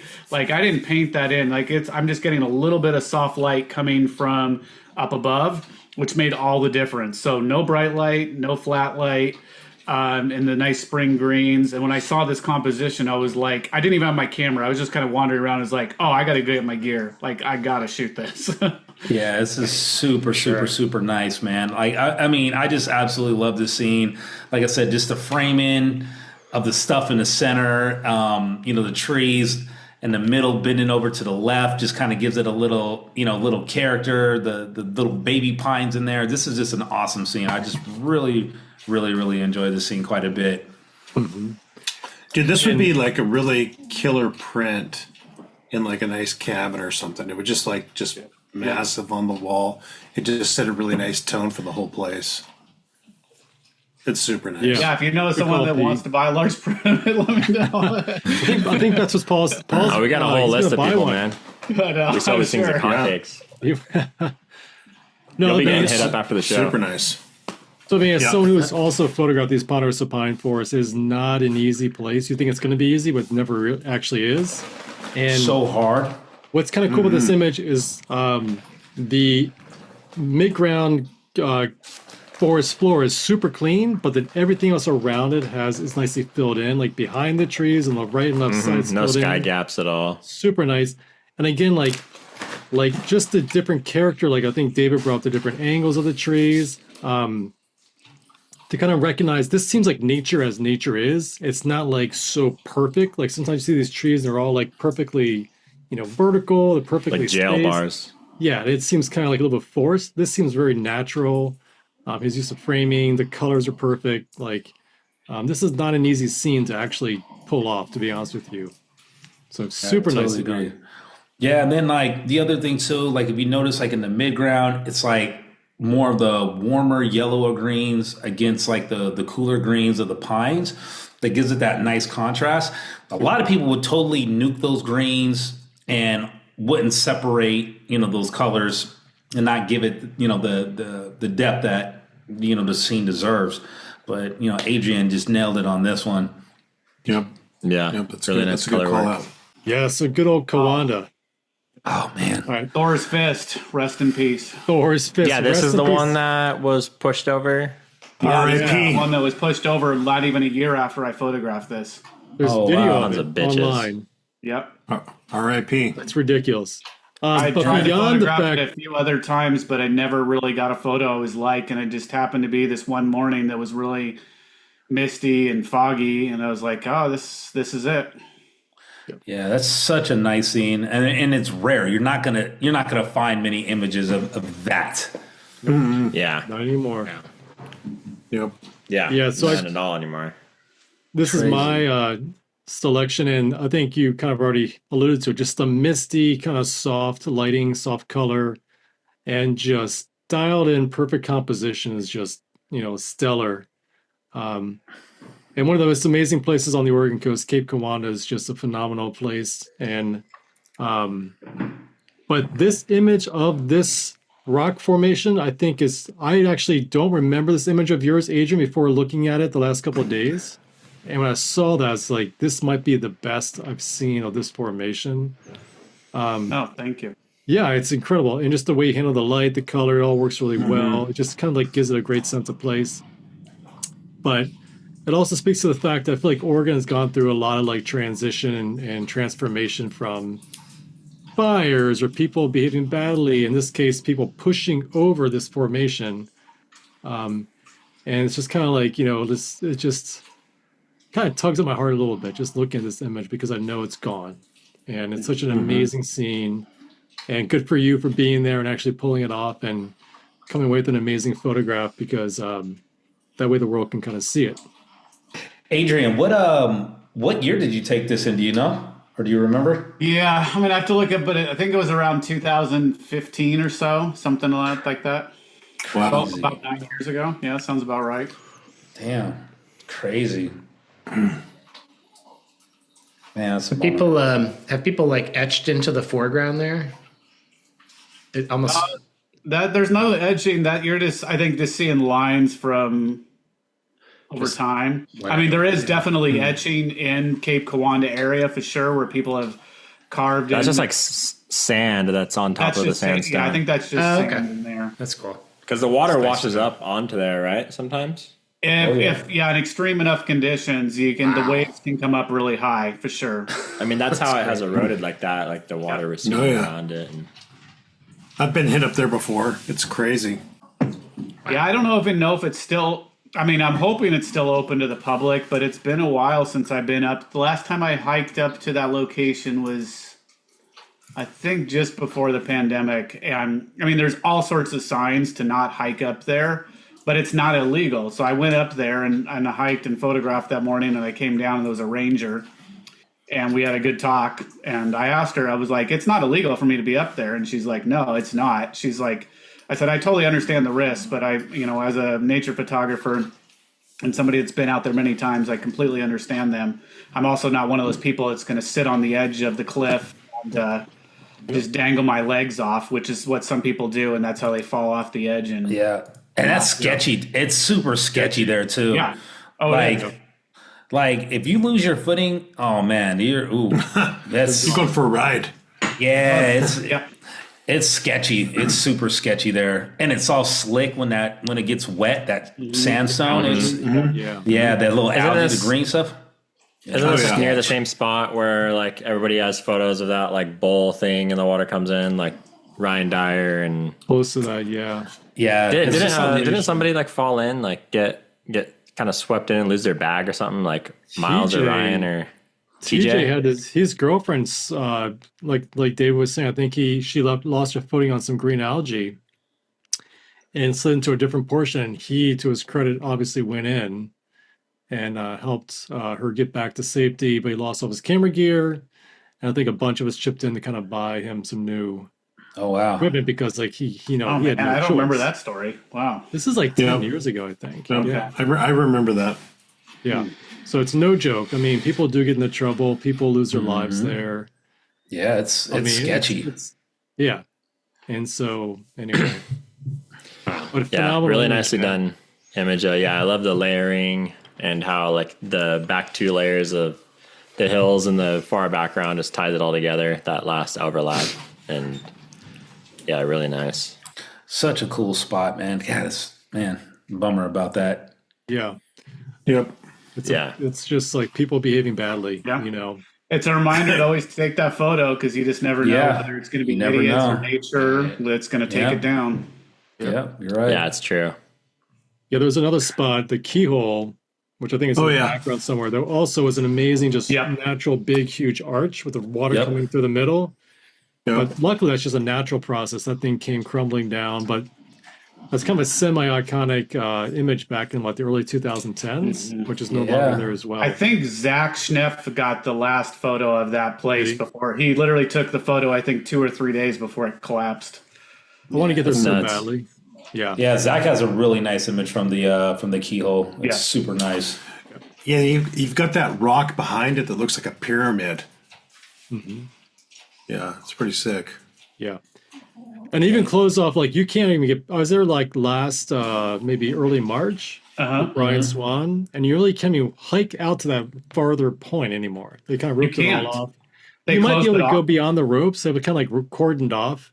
But again, is it legal? Is it not legal? Like you don't really know in the moment, so you kind of like hedge your bets and not go across the line. But I guess the question I would have for you, Bellino, and this is where I had this. I'm going back like 5 years ago with the conversation with the Ranger. There was like 19 different signs that basically painted the picture of the warnings of don't do this and don't do that. But there was nothing there that said this is illegal. This is not like anything. So I went there and went out and photographed, and that's when I came back and met the Ranger. I'm going out on patrol, and she said no. It's not illegal. She's like, it's just we highly discourage it because a lot of people don't know what they're doing, and they end up getting hurt or killed. Exactly. Yeah. Exactly. The other funny thing about Cape Kiwanda, and Paul and I talked about this in our drive down to Utah, is how people go drive on the beach below these sandstone bluffs, and they just get stuck in the sand, and then the tide comes in, and their whole entire truck just gets completely drowned and swept out the sea. Like that one famous, well-known nature photographer. Hey, Klein. I recognize that. From the team member, this is a Chip Phillips heater. Oh, that's a Chip one. Okay, nice. Yeah, that one is sick. Yeah, man, the Keyhole. Man, looks all blown out on your camera, but we get the picture. We get the idea. All right, boys. Probably embarrassed Chip just there. Sorry, Chip. After all of his tedious processing. He's like, bro, you did me wrong. Yeah, he probably took 2.5 hours to process it, and Paul showed just to have it fucking blown out. Yeah, he spent his entire time trying to check the highlights, and Paul just crushed him. Exactly. He's like, it didn't look like that. For the record, look it up on yourself. Cape Kiwanda Key. By Chip Phillips. Yeah, it's called the Cape Kiwanda Keyhole. Chip Phillips. Do your homework. Dude. So DT is such a fanboy, Adrian. I let him pick out 3 images. So oh shit! Wait, he got 3? Yeah, I had to force my hand here, Michael. I get it. So you forced his hand, all right. I did. So here's the thing, and I'm not trying to disrespect anybody's mud crack images, because there's a lot of great mud crack images out there. But I always say not all mud crack images are created equal, and this is the perfect example of that. So this, to me, is one of the best mud crack images that I've seen. I mean, it's just unique. It has flow, color contrast, depth. texture, detail. This is how mud crack images should be done right here. I mean, this is it. Clean, like nice and neutral earth tones. Like I feel like I'm there, like I'm looking down at this image. And again, another one that Adrian nailed. One of the things, and Eric, you're probably familiar with this. So on the mud, the little white that comes up, like the salt stuff that comes up from the mud. Yeah, it's a lot of times when people process that, they turn that like super blue. They don't bother to check that. And Adrian has that in check. It's not blue. It's supposed to be white like this. And he got it. He did it all. Transition from dark to lights. Mid-tone contrast is on point. This has it all for me. So yeah, that's why I picked this one. Like the gradient too, how it's like big, smooth, defined cracks, and then these like chipped up, drier ones that are more complex. The potato chips, nice, and these chips, nice, like smooth. So I call them the potato chips. It's got a food reference, so I'll remember it. Yeah. I call those the curled up ones like that. I call those the potato chips. This looks like a bag of chips, just like dumped out into the mud. Well, this Adrian's is one when I about to eat photographed this it thing too that I had the name come to my mind before I left the scene, which is I ended up titling this one Wolverine because of those tips, those claws. It looked like the claws. Yeah, and that title makes those stand out more. Exactly. You notice those at the bottom a lot more. It's great. Yeah, this one's really sweet. Dude, David, you would have lost your mind. We found so much nice mud in our Escalante trip. It was my overwhelming. gosh, I could have been there for more hours. than you could ever shoot. Come on, man. There was like wet stuff, dry stuff. Come on, stop. Crinkly Stop. stuff. And it's like, we got to keep going. I'm like, dude, I could be here all day. Stop. Like the only reason why I'm not getting jealous is because I did get an opportunity to shoot some pretty sick mud cracks, around the same time you guys were out.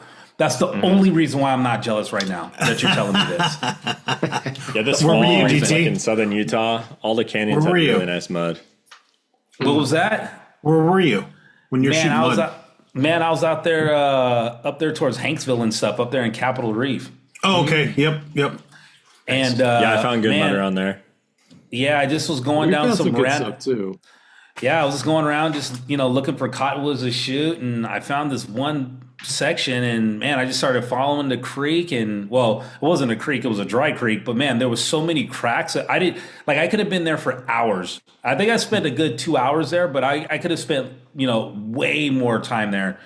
But yeah, man, it was just like I had to kind of get up and leave and go check out some other stuff. But yeah, that's the only reason why I'm not tripping out right now, because I did get a nice little dose of mud. So very nice. But good stuff though, Adrian, man. Awesome. This is the kind of stuff that, like, when I see images like this, it gets me like super inspired to want to go out and shoot some mud. Yeah, it's not typical, right? No, not at all. It's not your typical mud shot you see. No. I kind of like the way the bottom and the top kind of like mirror each other, just like bright ridge lines versus those deep dark cracks. In the middle is kind of like the transition point. Yes. Yeah, the middle's the most complex. Yeah. So it goes simple, complex, simple, but the two simple parts are kind of like mirrored in some strange way. But this is the lines. This is lines radiating towards the edges, but this is how mud cracks should be done. This is a unique mud crack scene. This is nice, not just flat mud. This is it. This is good stuff. Yeah. I appreciate the compliment, because honestly, there is so much good mud crack stuff out there. People like, Jennifer Renwick. She kills it. Her stuff is just like, every time she sends something out there into the universe, I'm like, wow. But again, like I was saying, even hers unique mud cracks, not just they are. Yep. Yeah. Like, just like a flat cracks and just, normal stuff, and it's different. It makes it more unique. And, Jennifer, definitely hits the mark with that. She kills it. I mean, She kills it and as Sarah well. Marino, Ron Coscarosa, David Kingo. Yeah. All those people. Yeah. Crazy good. Yeah, it's what you're talking about. It's you're taking the time for composition and processing. Like they are. It's not straight out of camera. None of these are. Yep. Like it's Yeah. So, and like I said, like the very first thing I noticed is, again, like the white, crystally, salty stuff. That every time that I see, well, I won't say every time, but the majority of the time I see that in people's images, it goes blue, and it's not blue. It's it's more neutral, right? It's like a neutral gray or white, and you can tell that Adrian was definitely very deliberate about how he was processing this image. Yeah. Was this like an overcast day, Adrian? Because it looks really neutral. Like there isn't like warm reflected light coming off the canyon wall. It was partly cloudy. Okay. And this was. It looks very silvery. Yeah. This was. There might have been some soft light, but there was. I can't honestly. I can't remember. But there was some light. It was not a completely overcast day. Okay. But it wasn't completely sunny. This was the Utah canyons in Utah. Yeah. So I always. It's always fun, like when I go on a trip with somebody and then I see what they shot afterwards and how they edited it. And even though like you and I were standing right next to each other shooting the same scene from the back of my truck so we could get up high above the brush, I haven't processed mine yet. I have like the exact same composition as this, but I don't know. I just love you so much. Like I don't even know if I want to touch my files because like you just did it perfectly. It's like there's no point. I would process mine differently than this too. But process yours. I want to see it. I think you did it so well. Now I'm like, man, I just want to kind of replicate this. Like, I feel like I've been like tainted. I know this spot, and it makes me want to hop in my truck and go drive and shoot it like right now. Yeah, I knew David was like this because I've shot here with David as well. Oh God, this is so good. No, so the thing that really catch me, obviously, you have the gray colors and in the cottonwood, but the biggest thing here for me is the Badlands in the background. Those Badlands that dial those colors in to where it's not like too purpley or too magenta-y or too blue. Like Adrian, you like nailed it. Like I mean, like the Badlands in the back is where it's at, and man, you got it. The brush. All the brush in the foreground, not yellow, not color, color cast all over the place. Mm-hmm. Nice color separation. This is it. You hit it. Yeah, it just makes you want to edit mine just like yours now. Like use this as a template. And when I was going to take it in a totally different direction before, but I like this a lot. I will say too. So this is my first time photographing down there. I'd never been to the Badlands, and I mean there are. Is no surprise probably to any of you, a number of layers tweaking the colors to get it how I wanted it. Because as soon as I pulled it in, I was like, no, these hills are just not right. Like I had to tweak them because it was like it just wasn't to my liking. Yeah. Well, like the color balance you're going to want for the brush to get like that nice variety and pull out those aqua green tones is not the color balance you're going to want for those pinkish, reddish backgrounds. Exactly. Yep. You handled this so good, dude. You handled so this again, anybody that's out here watching this episode, pay attention to this stuff that we're talking about with, separating the colors in the brush and in the Badlands. You're not going to want to process the Badlands and the brush with the same white balance or color tones. Yeah, the yellows are super in check on the cottonwood tree, and I love the soft contrast here. I would have pushed my contrast a bit more because this was like in twilight, and these Badlands do get like contrasty. They get nice glow on them. Like they have great contrast, but I love how this bright. was like a 3 or 4 second exposure, I think, already at this point. Okay. Oh, wow. Dude. Yeah, the first evening it was like windy and it was pretty frustrating. But was this like the second time we went this back? This was the second. Yeah, I first played around with the artistic one from the first night where everything was blowing like crazy, and that was kind of cool. But it was so nice to see that everything was completely still. The second night with no wind, I was like, oh, I like this better. Yeah. Yeah, this is super nice. Like I said, I'm not going to lie. I'm a little tiny bit jealous, just a little bit. Just a little bit. And kind of add on to what David was saying as well as like this background Badlands. They are warmer, but you can tell they're a little bit kind of like cool warm. They're not like super warm, right? Yes. Yes. So the yellow is the dominant warm tone, and you get the foreground, the brush, which is kind of like blue, beautiful blue perfection. But then the background is warm as well, but it's not. It's kind of like a cool cyan red, and so it plays out perfectly against that yellow. So like the processing you did, like. You explained that you had to kind of like really adjust the colors. Like it's really, really well handled color wise. Just beautiful, man. Good work. Yeah. Yeah, it doesn't look manipulated or pushed at all. But no, like my vision, like while I was shooting it, I was like, oh, I'm gonna darken those Badlands in the background because I want the tree to pop out and be like the brightest part of the frame. But you left them like just as bright as everything else, and yet they don't detract from the scene at all. They're not distracting. Because the contrast is soft, because you do have so much color down below. You just kind of went the opposite direction with it, and that's why I was really impressed. So Adrian, being that this was like your first time shooting this type of landscape, are you like just tripping out on how cool it was? Oh, he was. We were just running around. We had so much fun. Like the first time we showed up to the first night to the Badlands, and he was like, he didn't even take out his camera, and I'm just like, oh my god, it was just like, that's awesome. Like I was high as a kite just on. That is awesome. Oh, too funny. Oh, Eric was like, this scene is not worthy right now. I knew the light was going to get better. He was shooting it in like this disgusting, like direct light. Like, hey, like, there just was wait till the awesome evening. Storm clouds I shot it with. Oh my god! No, yeah, you actually got some sick stuff too when I was clowning on you. So, joke's on me. Yeah, man, that's a really cool spot. I'm glad you got a chance to see it in that those kind of conditions. It's pretty, you got good conditions there to like get that cottonwood with the nice, golden yellows is special. It's special. And good stuff, man. Super, super crispy. So anyone watching this, if the workshop's not sold out by the time you get out to our website, sign up and we'll hopefully see similar fall color next year. Yeah. Yeah. And we'll good stuff in the spot for sure. Hey, Adrian, did you post has this already? tons of stuff. Did I what? Did you post this online or to your website already? No, I haven't shared this. The only reason that Bennett got this is because we're working on the workshop listing. Got it. And so he pulled it from there. Yeah, this is amazing location for sure. I've got access to Adrian's backlog. Exactly. As well as his front log. But. His front log too. Full access.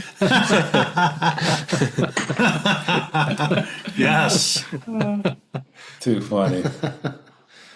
Oh yeah, it's so good. This is there we are. Where the hell is this?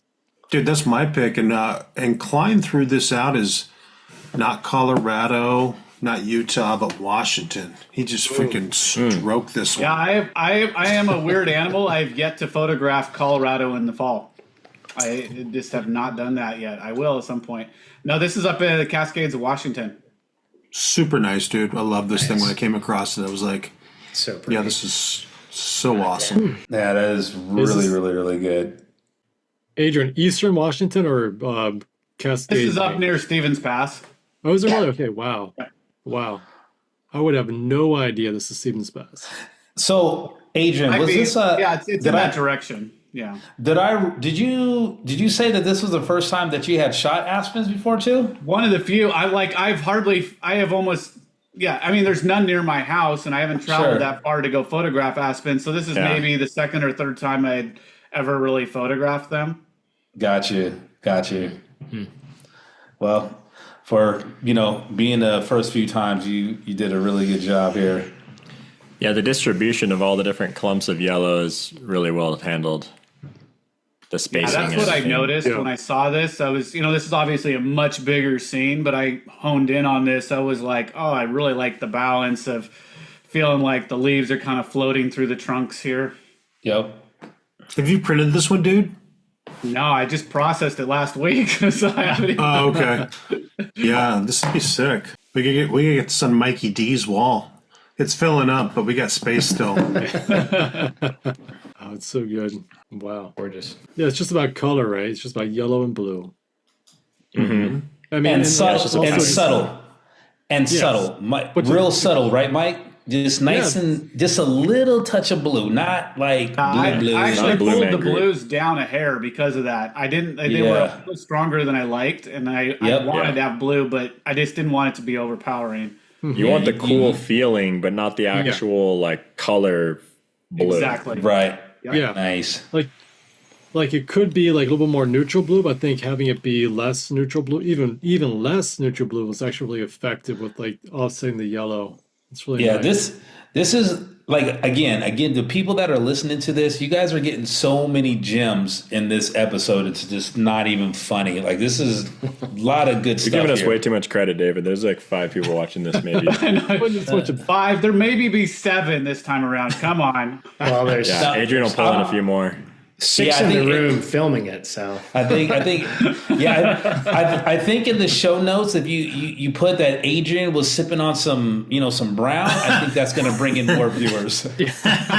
Exactly. and moon cheese. Don't forget the moon And cheese. moon cheese. Yes. Yeah, I'm gonna have to list all the snacks along with the beer in the show notes. Oh my god! People are gonna be making Costco runs. Oh my god, dude! Awesome. So good. Man, that's too funny. That's just beautiful. But yeah. But here's the other thing, David, is also like we're sitting here for like 5 minutes per image looking at it, right? Right. So we can kind of have our brain, really analyze the image itself and kind of talk about what we love about it and everything else. But in the real world, as we scroll through social media, we just kind of pass by images without actually giving them the time of day. And it's such a shame because I've passed over so many images I would love, like truly love, and maybe even learn from, but we just kind of scroll right past. I'm going to tell you, and again, maybe it's the alcohol right now, but if I see Newt blue aspens, I'm going to keep scrolling. It's not even going to be worthy of a stop for me. Nothing to see here. No, nothing to see here. I will see if I see blue, like super blue. I'm going to keep scrolling, Michael. But this would stop me because of the contrast. Yes. Yes. I also see really Adrian's nice, name and know it's going to be classy. So I'm like, okay, Adrian shot this. Let's take a look at it.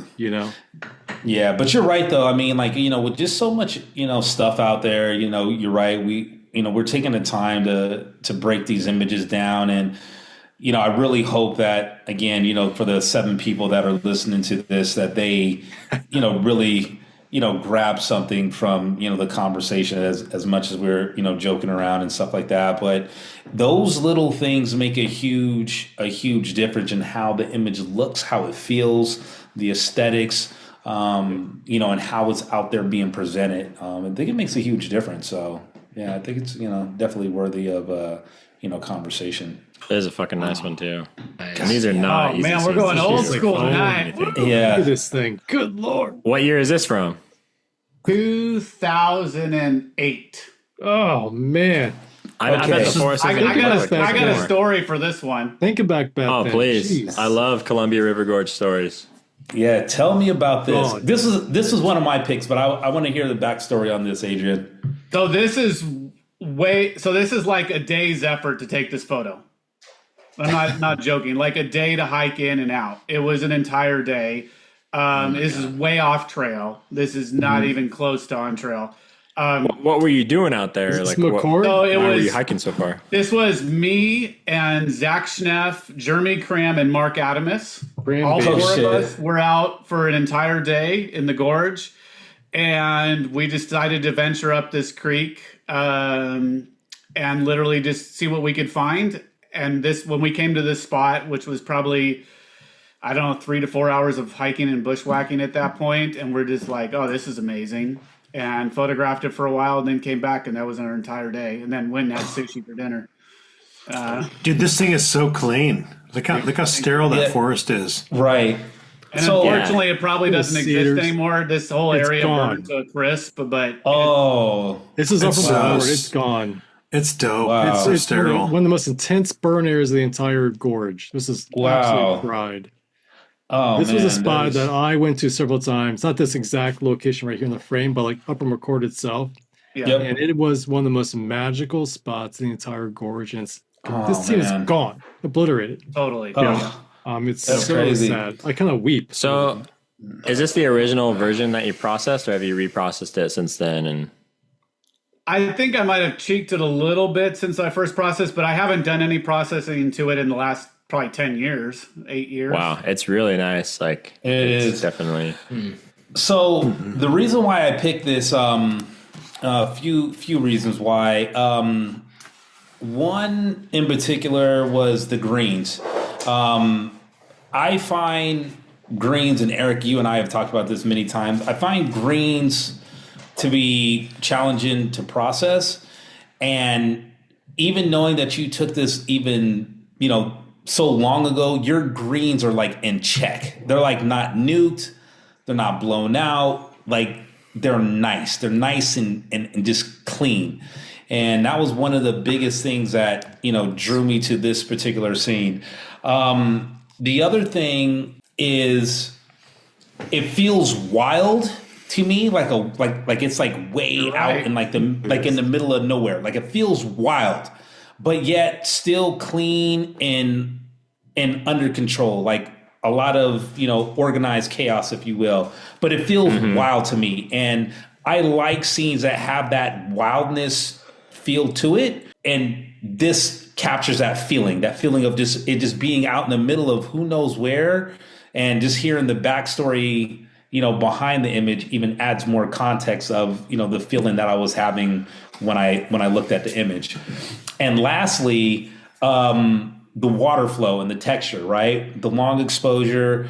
And again, a lot of times with, images that I see of, the river, the Columbia River Gorge and stuff that has like a lot of green, people have the tendency to process the water like super warm and super yellow.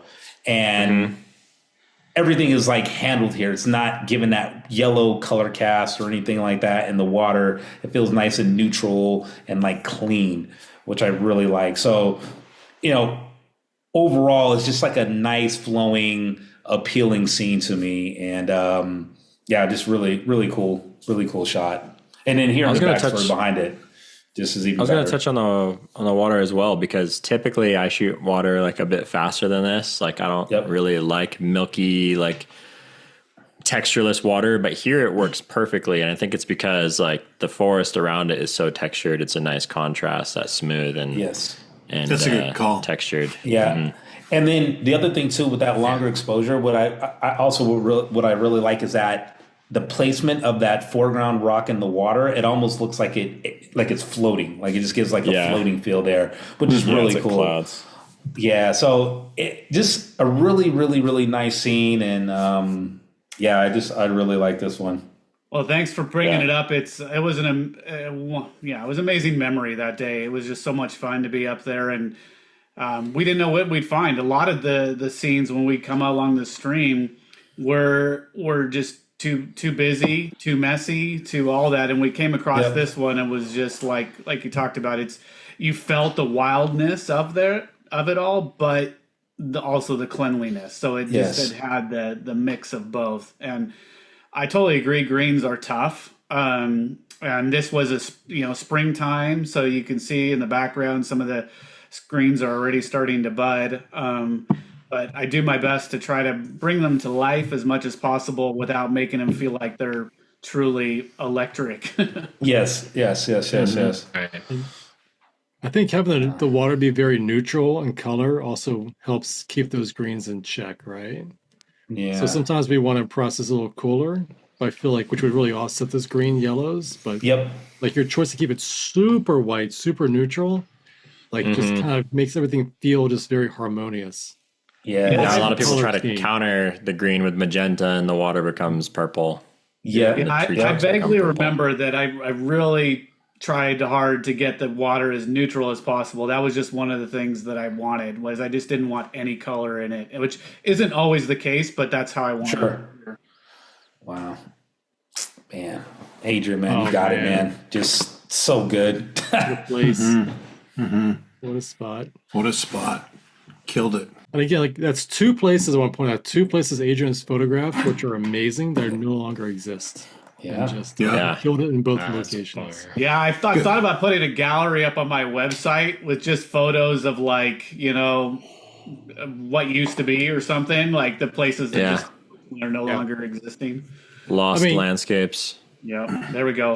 All right, thanks, Bennett. You just named my gallery. I appreciate it. Yep. That's all I'm here for, dude. Quickly, I'm like, the idea guy. Put a cap on that idea is like, the Columbia River Gorge was the only sea level passage to the entire Cascade Mountains from southern BC down to northern California. It was a very unique and special place, and it's obliterated. It's gone for the most part. Man, it's just so. And there's sections which are fine, but like the majority is just gone. Yeah, and that's really great stuff. They're really great my stuff. Favorite spots on the planet, and it's just toast. Yep. Because some douchebag with firecrackers. Hold on, guys. I'll be right back. Stop doing it. Stop doing firecrackers. You're gonna burn this place down, and he kept on doing it. Oh man, crazy. If it was a lightning strike, I wouldn't care, but it's human stupidity. I'm still. Yeah, it was. That's like 2017 till today. I'm still bitter about it. I'm still. Yeah. And you should be, because it's just it's unnecessary, right? Yeah. People are like, "Oh, it's just nature." No, it's not nature. It's people being idiotic in nature, and you're. And the thing is, people don't realize, like, you don't get that back. Once it's gone, it's gone. You don't get it back. You're talking 100 years. And dude, man. Well, and it'll be different. It'll be different. Right. Also, like if you think about old growth forests, like the redwoods, old growth forests, it will never come back the way it was. Climate has changed. Redwoods will never come back. Period. Like old growth forests in the Northwest will never come back to the way they were. Things have changed. Yeah, because they were hanging on through the times, but like starting over with how the climate is, it will not different be the story. Same. They're gone. We have very few places in the Northwest which will remain as is in the future. Mm-hmm. They need to the climate that those forests like originated in is nothing like how it is now. And they're much more resistant to fire. So keep old growth. Keep it going. Yeah. We don't get that back, guys, so just keep that in mind. Once it's gone, it's gone. It's gone. Hey, Bennett, you lost. He didn't come back with a sandwich. I didn't have enough time to go to the bathroom and go get a sandwich. So, hey, I thought you would have prioritized food over the bladder. Yeah, you're slipping, bro. You're slipping. So this is one I picked out. I think Adrian, you call it Sunrise Range, I think. Mm-hmm. But it. The more I looked at it, I was just like, there's just a lot of really cool stuff going on here. It just reminded me a bit of a Van Gogh painting. But or the David Ward image. It's kind of cool that I started with that one and ended with this one without even thinking about it. Yeah.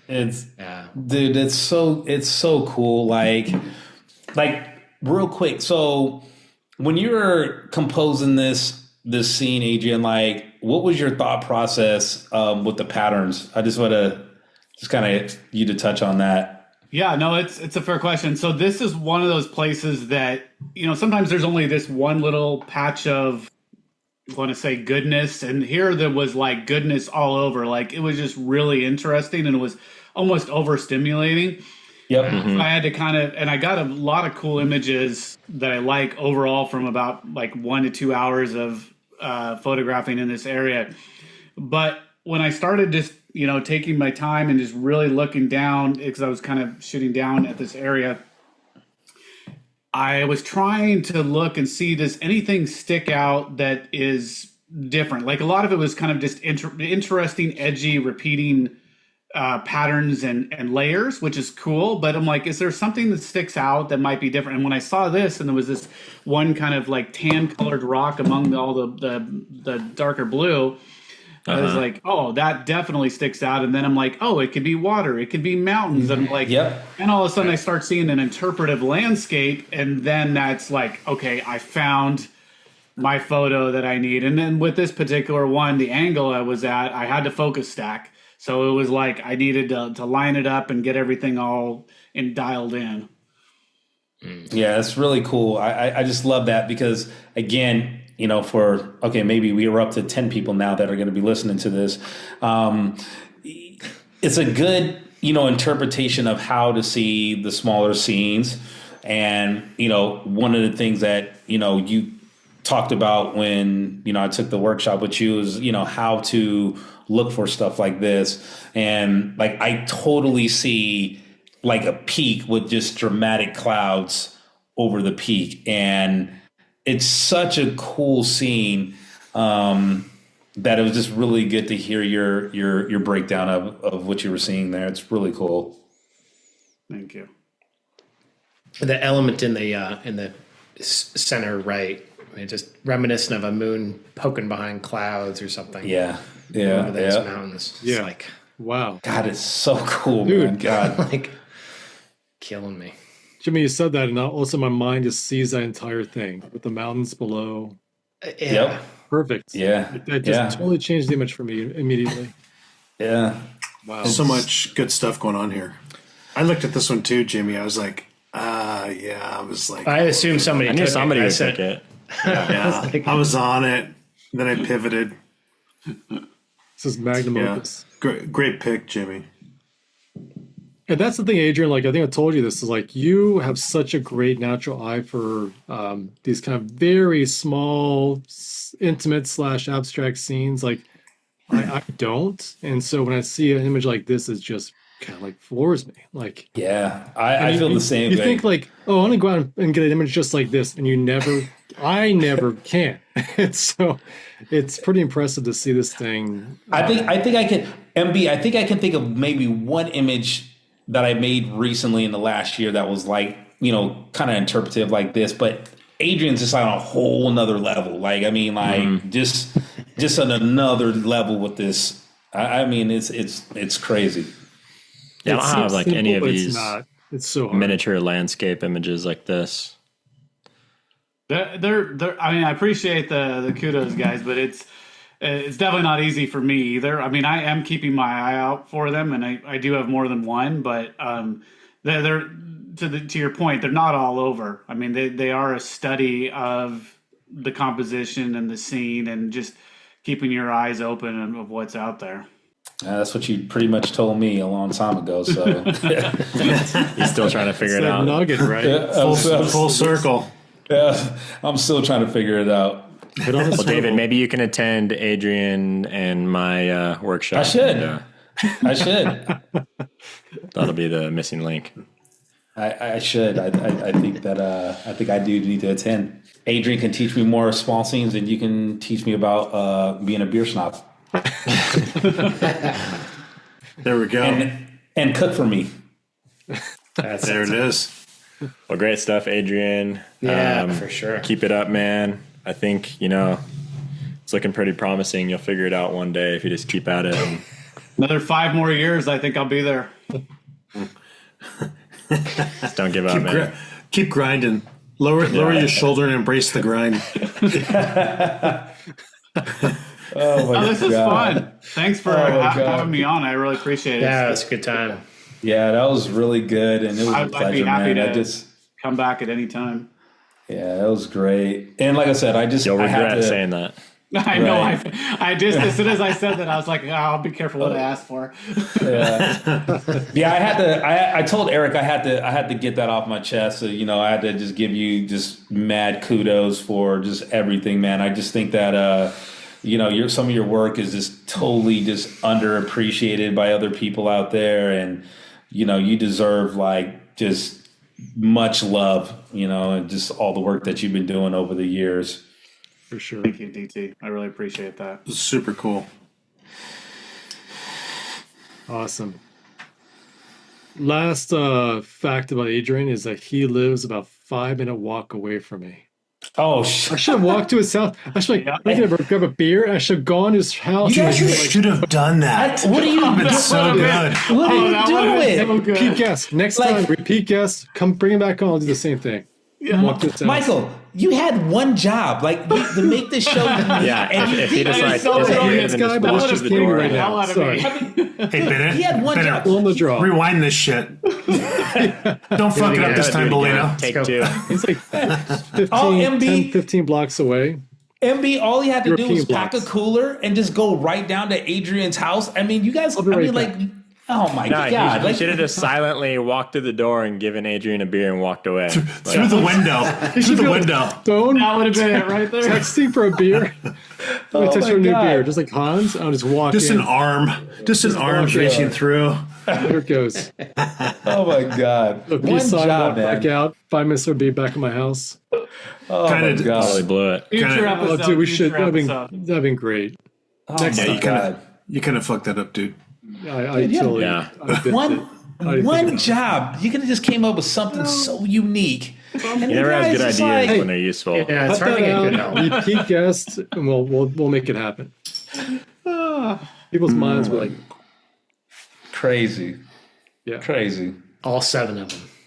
I think Bowman said 6. I don't know. He was. Of what? I think I told you. I think we're going to be up to 10 on this one. Think so. Yes. Yeah, we're going double digits. Like at 12. Double digits at least. See, I'll send it out to my list. I'll add a couple more.